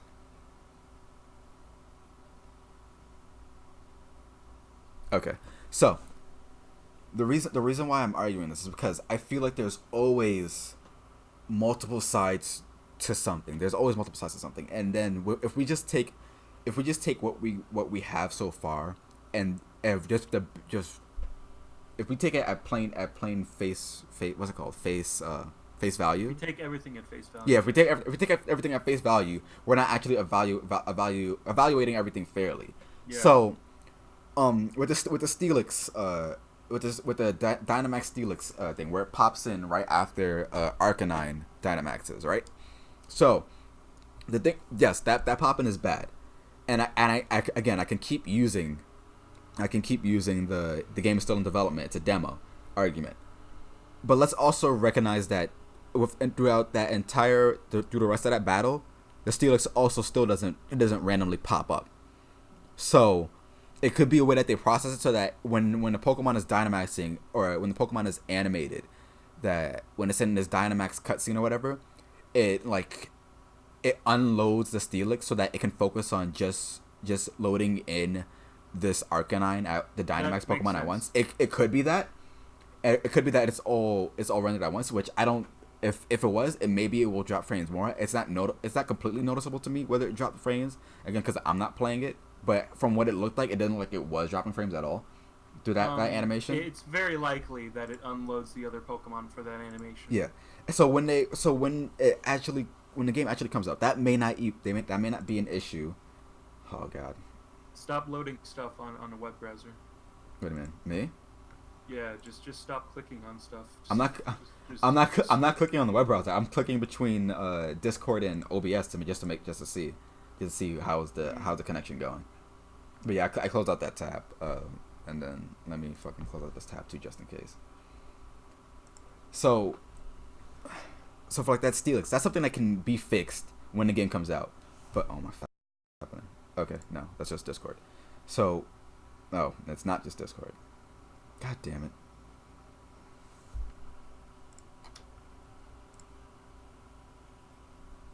Can you still hear me though? Hello? Oh shit.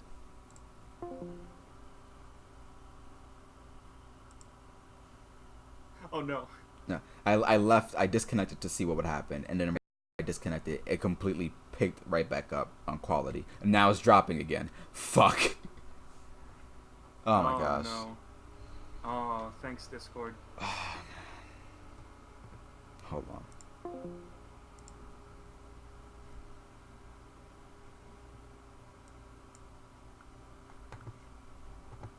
Hold on, guys. So I'm.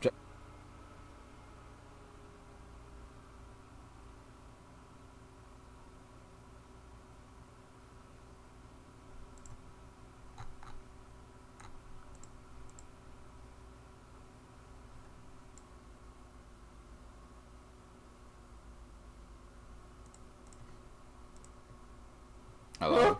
Are you okay? Are we back? Uh, yeah. Oh God, Okay. My bad. Yeah. we lost all of our viewers. Oh really? Yes. What the fuck? Oh God. How do how do we salvage it? We might just need to wrap up now. Ah damn. Oh shit, people are coming back. Okay. Whoa. Holy Whoa. fuck. How many people? I'm not 2. two? Is that enough? I'm gonna make an announcement in the Discord that we're back.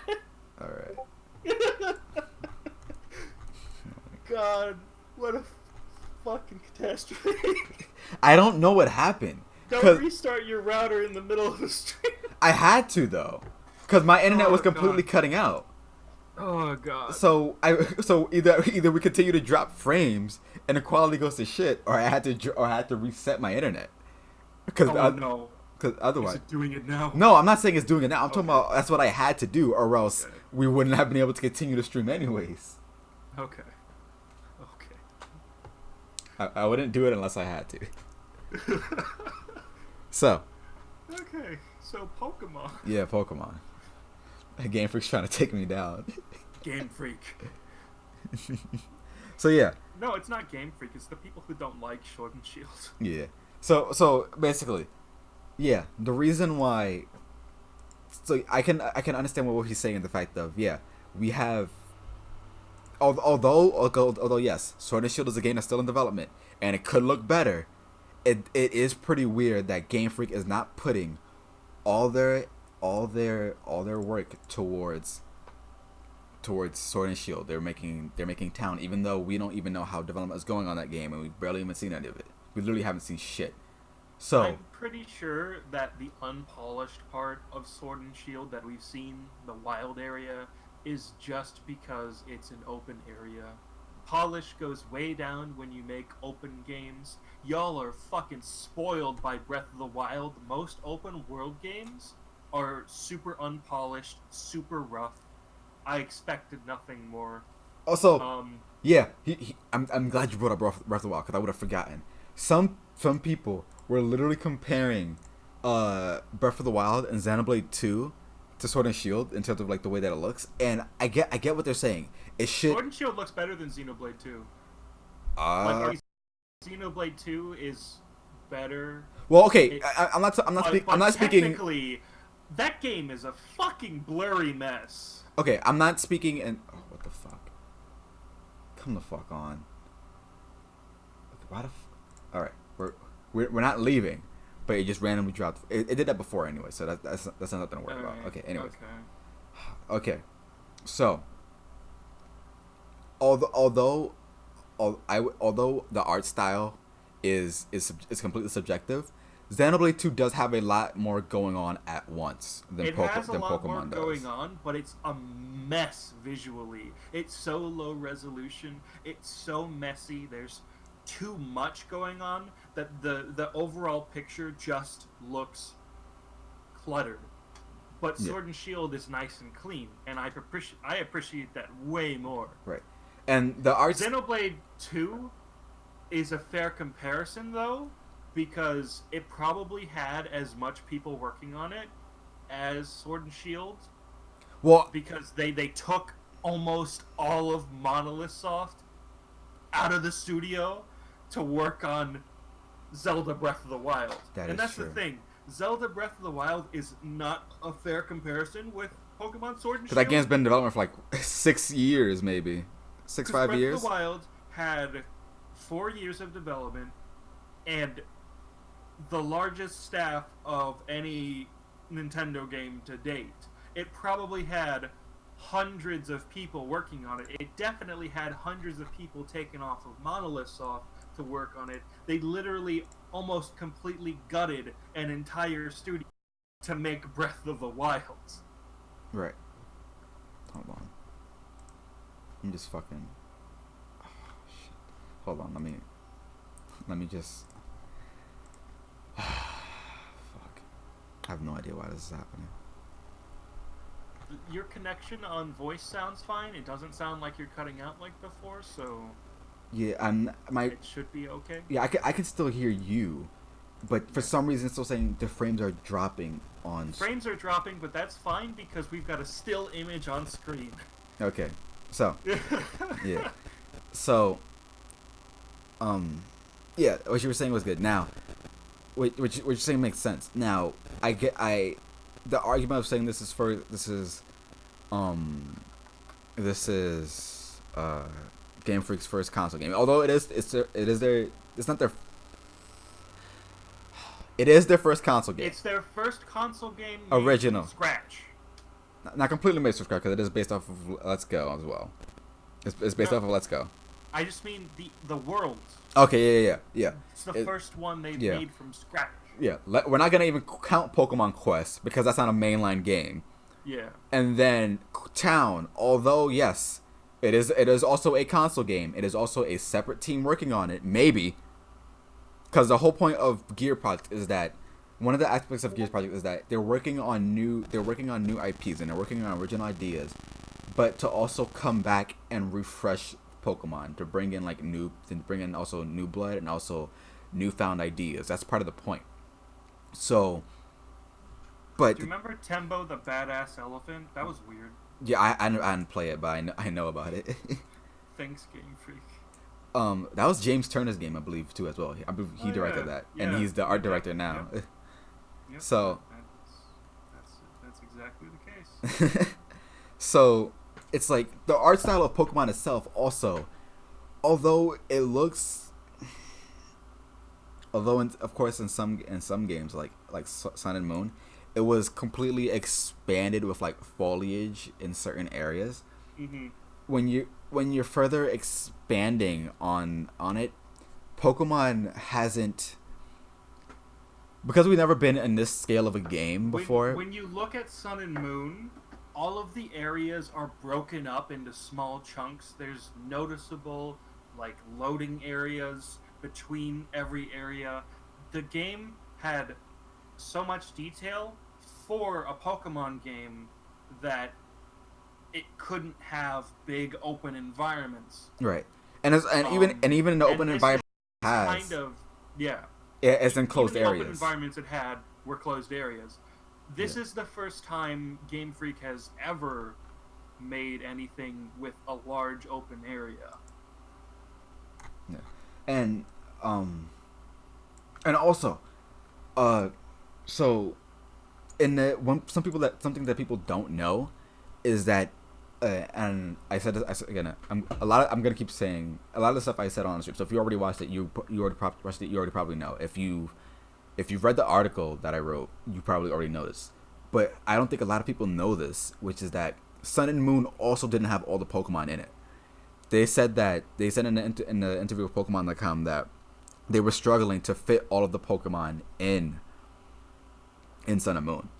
So if we're taking Sun and Moon and expanding upon that into a console, right? If we're making a console game and we already know that the last 3DS game almost didn't have all the Pokemon in it, but now we're going full console and we're expanding on the world even more. We're trying to have more high quality animations, high detail in the world. Then it's like, okay, well now that we're focusing on all of that, can all the Pokemon fit? And if they can't, it's like you can either reduce back. All the Pokemon can fit. The question is, will they have time to put them in? And well, I think answer, from what we can gather, is no. No, and that's fine. Now, do we actually? Do you think that they can all fit? They could all fit, yeah. Okay. Switch cartridges can be way bigger than 3DS cartridges. Right. So I think that they can. I think they can fit. If they were in the situation that they actually couldn't fit, I'd be like, okay, yeah, cut some Pokemon. Now we're all on the assumption that we're all in the thought, even though they haven't directly said it, but they have talked about that they said to say like, what, right now we don't currently have a talk about a patch hasn't happened yet, right? I assume from the mass backlash, it's going to happen now.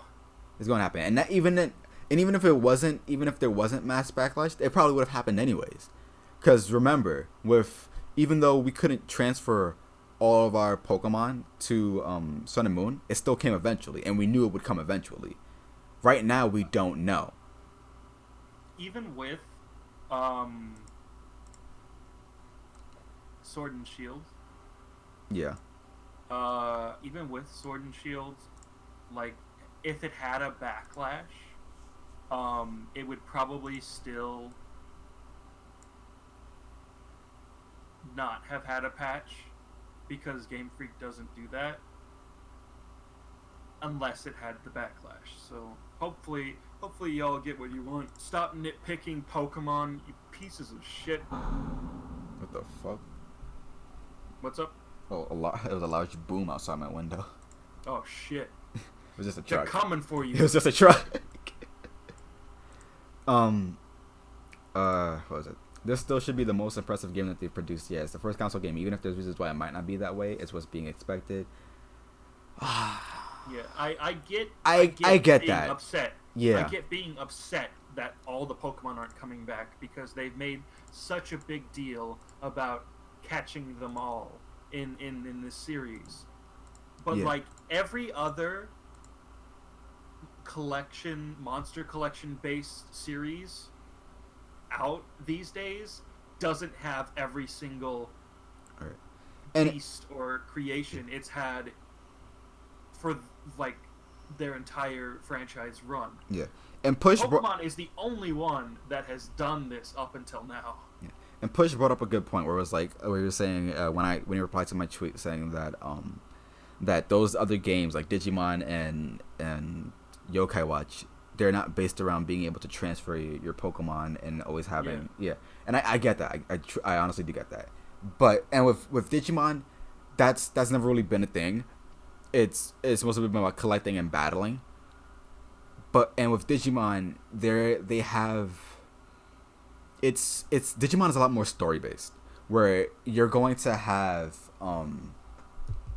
where not all the Digimon, like there's like 1,000 different, when there's like 1,300 different Digimon when you also count palette swaps and stuff like that, or like different alterations. So they of course they don't all need to be in there, but when you have like from 800 plus Digimon, and I think there's only like 452 or something like that, or 352 in the latest Digimon game. Yeah. It's like, all of these Digimon don't need to be there. Even if we wanted to have all of them there, I don't think that they probably would be able to. It's like a PS4 game. But if they don't need to have it, why have it? Now with Yokai Watch, it's a matter of development time. Right. They've got to allocate development time. Have y'all ever tried to make a game? It's not easy. Well, it's not fucking easy. I wouldn't use that argument, because even though they haven't made a game, they can still critique it. Trying to make a game. Stop criticizing developers. Just shut up and buy product.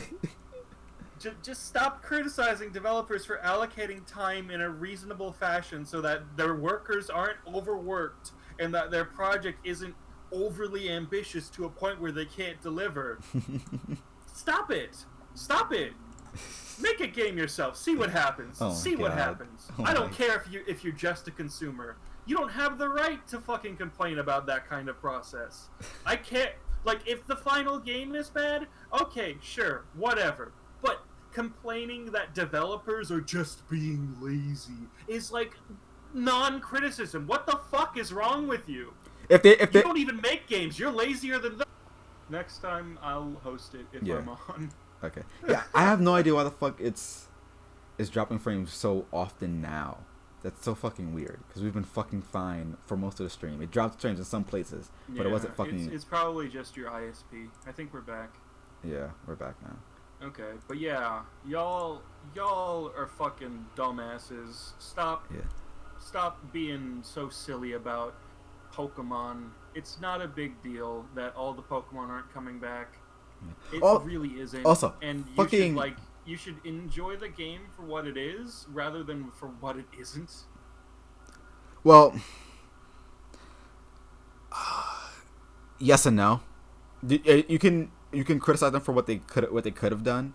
Like maybe instead of doing this, you should have did this. But the way that people are criticizing them, like, wow, we have a Pokemon Switch game, and it's not like fucking Breath of the Wild or Xenoblade 2. Like, Yeah. holy Yeah. shit, you're comparing a company, you're comparing Game Freak that has worked specifically with mostly predominantly handhelds to Nintendo EDP and Monolith Soft that works to create open world games and has worked on console games for about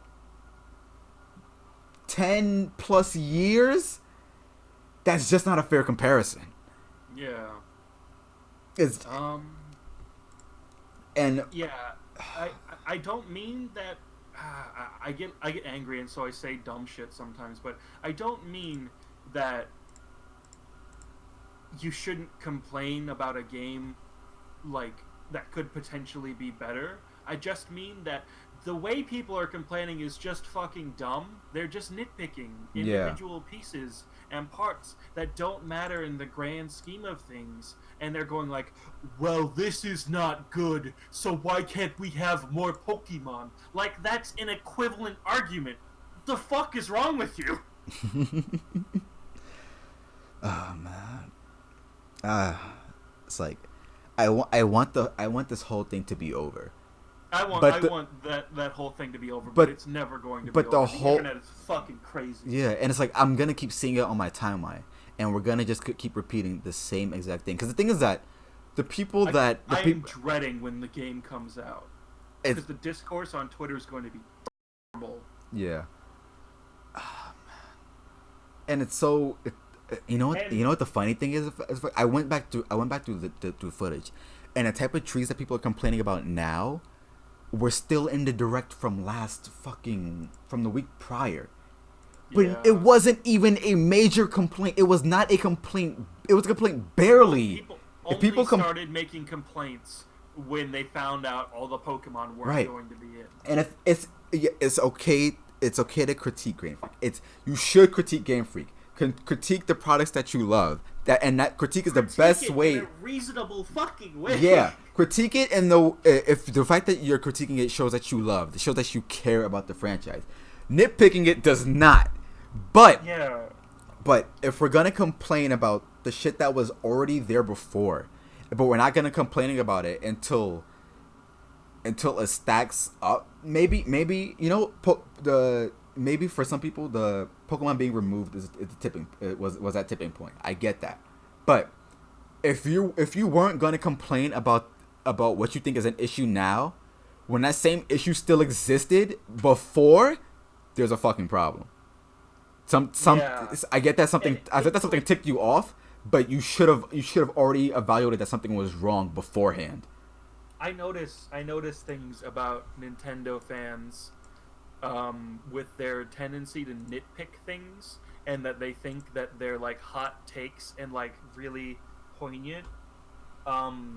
Just like small things, like the trees in Pokemon Sword and Shield having like an N64 resolution texture, or like the rocks in Fire Emblem Warriors being a photograph. People complain about the tiniest things when the point of all of these assets is to make up a bigger picture. People are taking these things out of the bigger picture. And even if it does look bad, right? Like the bridge shot that was at the beginning of the reveal trailer.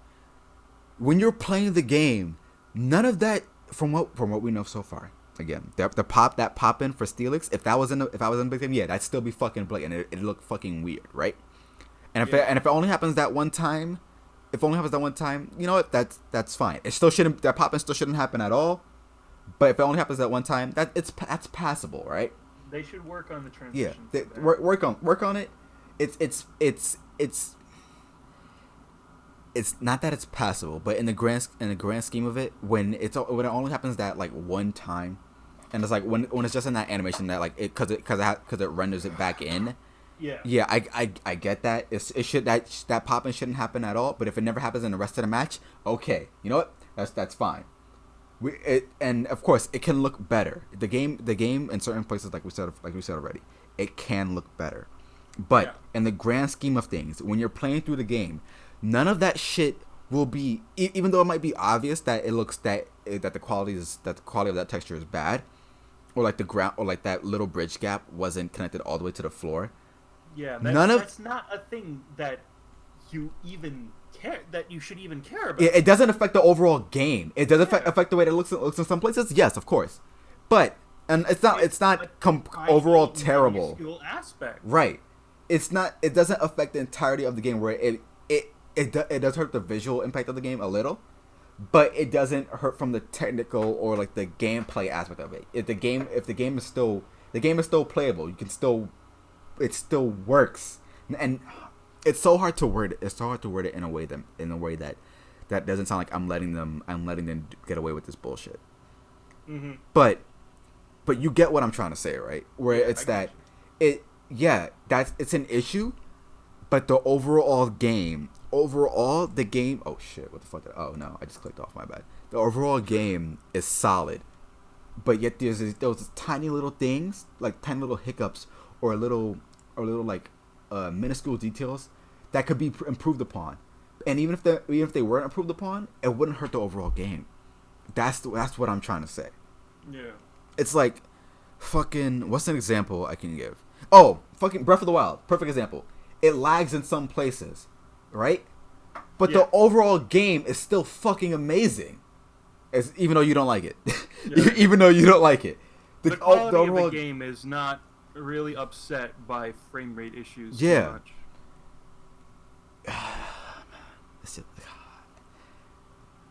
I don't... But yeah, y'all gotta stop nitpicking.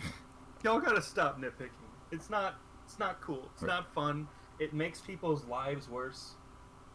Like, when you treat it as actual criticism instead of just like, oh, this thing is not so great, that's fine. So just like pointing something out is fine, whatever. When you treat it as actual criticism, the tiniest thing wrong with something, that's not happening. God fucking damn it.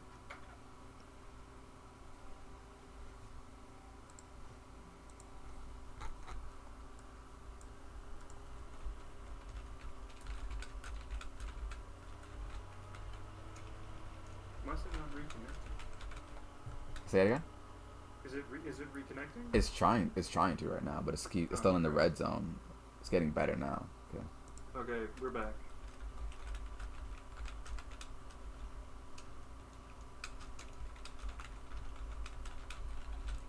Our opinions are hot takes because they're going against the majority, the popular, like, vocal minority of people who are screaming right now. Well, I wouldn't even call it a minority. It feels like such a majority.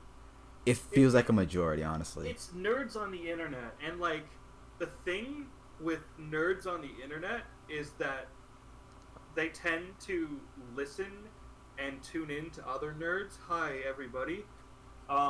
But like, it becomes such like an echo chamber that you don't get the actual like narrative for something. Mm-hmm. So the thing is, Pokemon Sword and Shield was the second most pre-ordered game from E3. The game is going to do just fine. Yeah. Nerds boycotting it just because all the Pokemon aren't in won't do anything aside from maybe like push Game Freak to include all of the other Pokemon in a patch. That's it. It's not going to impact the sales of the game. It's just going to impact some dumb fan narrative for a while. Yeah. So before we conclude the stream, right? Because we've been going. It's almost 1:30. We've been going on for a while. We've been going for like 2 hours. We got heated. We got hot takes flying all over the place. Right. We've got to stop this. Right. So there's just a few more things I want to point out because I'm thinking about it a lot more. So the reason why this is so difficult to talk about in many ways, especially on Twitter specifically, because that's where most of like the outrage is. Like every new Pokemon Twitter, bring back the national dex in waves, or like when people make up points, and it's worst. And I'm not saying that I don't like working at Source Gaming. I love working at Source Gaming, but it's worse because it was worse to point this stuff out because I work at Source Gaming. Because I feel like when I want to educate people that either they're spreading misinformation or they might be talking about something that might not be true. I feel okay, so we're reconnecting. Okay, let's wait a little bit. Fuck.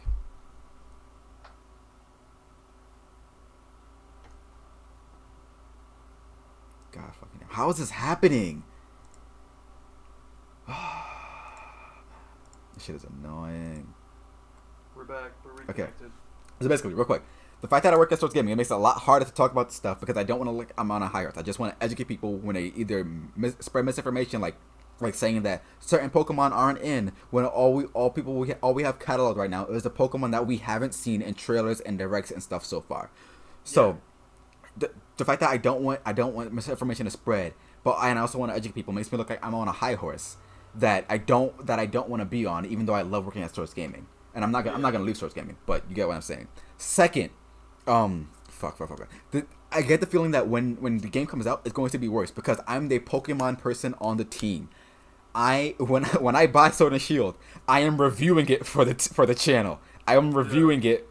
So when we get it, even though I don't know what the future holds right now for this game and whatever we end up seeing, I know that either I'm gonna end up liking the game and it's gonna get and the thing is that for me, not having all the Pokemon in is not a drawback. I'm okay with the fact that we don't have all the Pokemon in as long as the Pokemon that are in the game make sense to what the region is and the setting. That's what I care about. Excuse me, I burped. That's what I care about. So when Pokemon Sword and Shield comes out, whatever happens, and I hope it just goes well. When we get more news about No More Hero 3, fucking a Shadow Link will go crazy about that shit, and he's gonna be on that. Is there anything else we're working on? The stream is actually not dropping any more frames right now. Devil May Cry stuff coming out of the next week. Next week is Devil May Cry week. Hope you guys enjoy. I'm currently working on a review for the game Muse Dash. I'm working on some art for that, and then I'm reviewing it. And then I want to do a review for a game called Cross Sneak. It's demo. It's just a demo review. I wanted to work on a review for that. And then I do have Pokemon vids talking about the lore aspect. I'm still working on that. And then the next video I want to do that's Pokemon related. And I do want to, before we end the stream, I do want to talk to this about you this live. What's up? And then I'm gonna do a Pokemon art video. Not me drawing, but I want to talk about the art of Pokemon and the different artists. Okay. Because a lot of us don't. Because a lot of people just either attribute it to Ken Sugimura, but of course there's very select people that actually do know about it. And then it's like the narrative with like Atlas Games where everyone attributes the art to Shigenori Sojima. Yeah. Even though he only did the character designs for Persona 5, and people attribute him as drawing Trauma Center and Shin Megami Tensei when he doesn't. Yeah. I'm gonna fucking lose my goddamn mind. Right. Now, this is something that I really want to talk about because I still want to do this so much. Fuck it. No, we're not talking about it. Okay. Bye. End of the stream. I'll talk about it. I'll talk about it in part 2. Bye. We'll talk about it another time. Wow.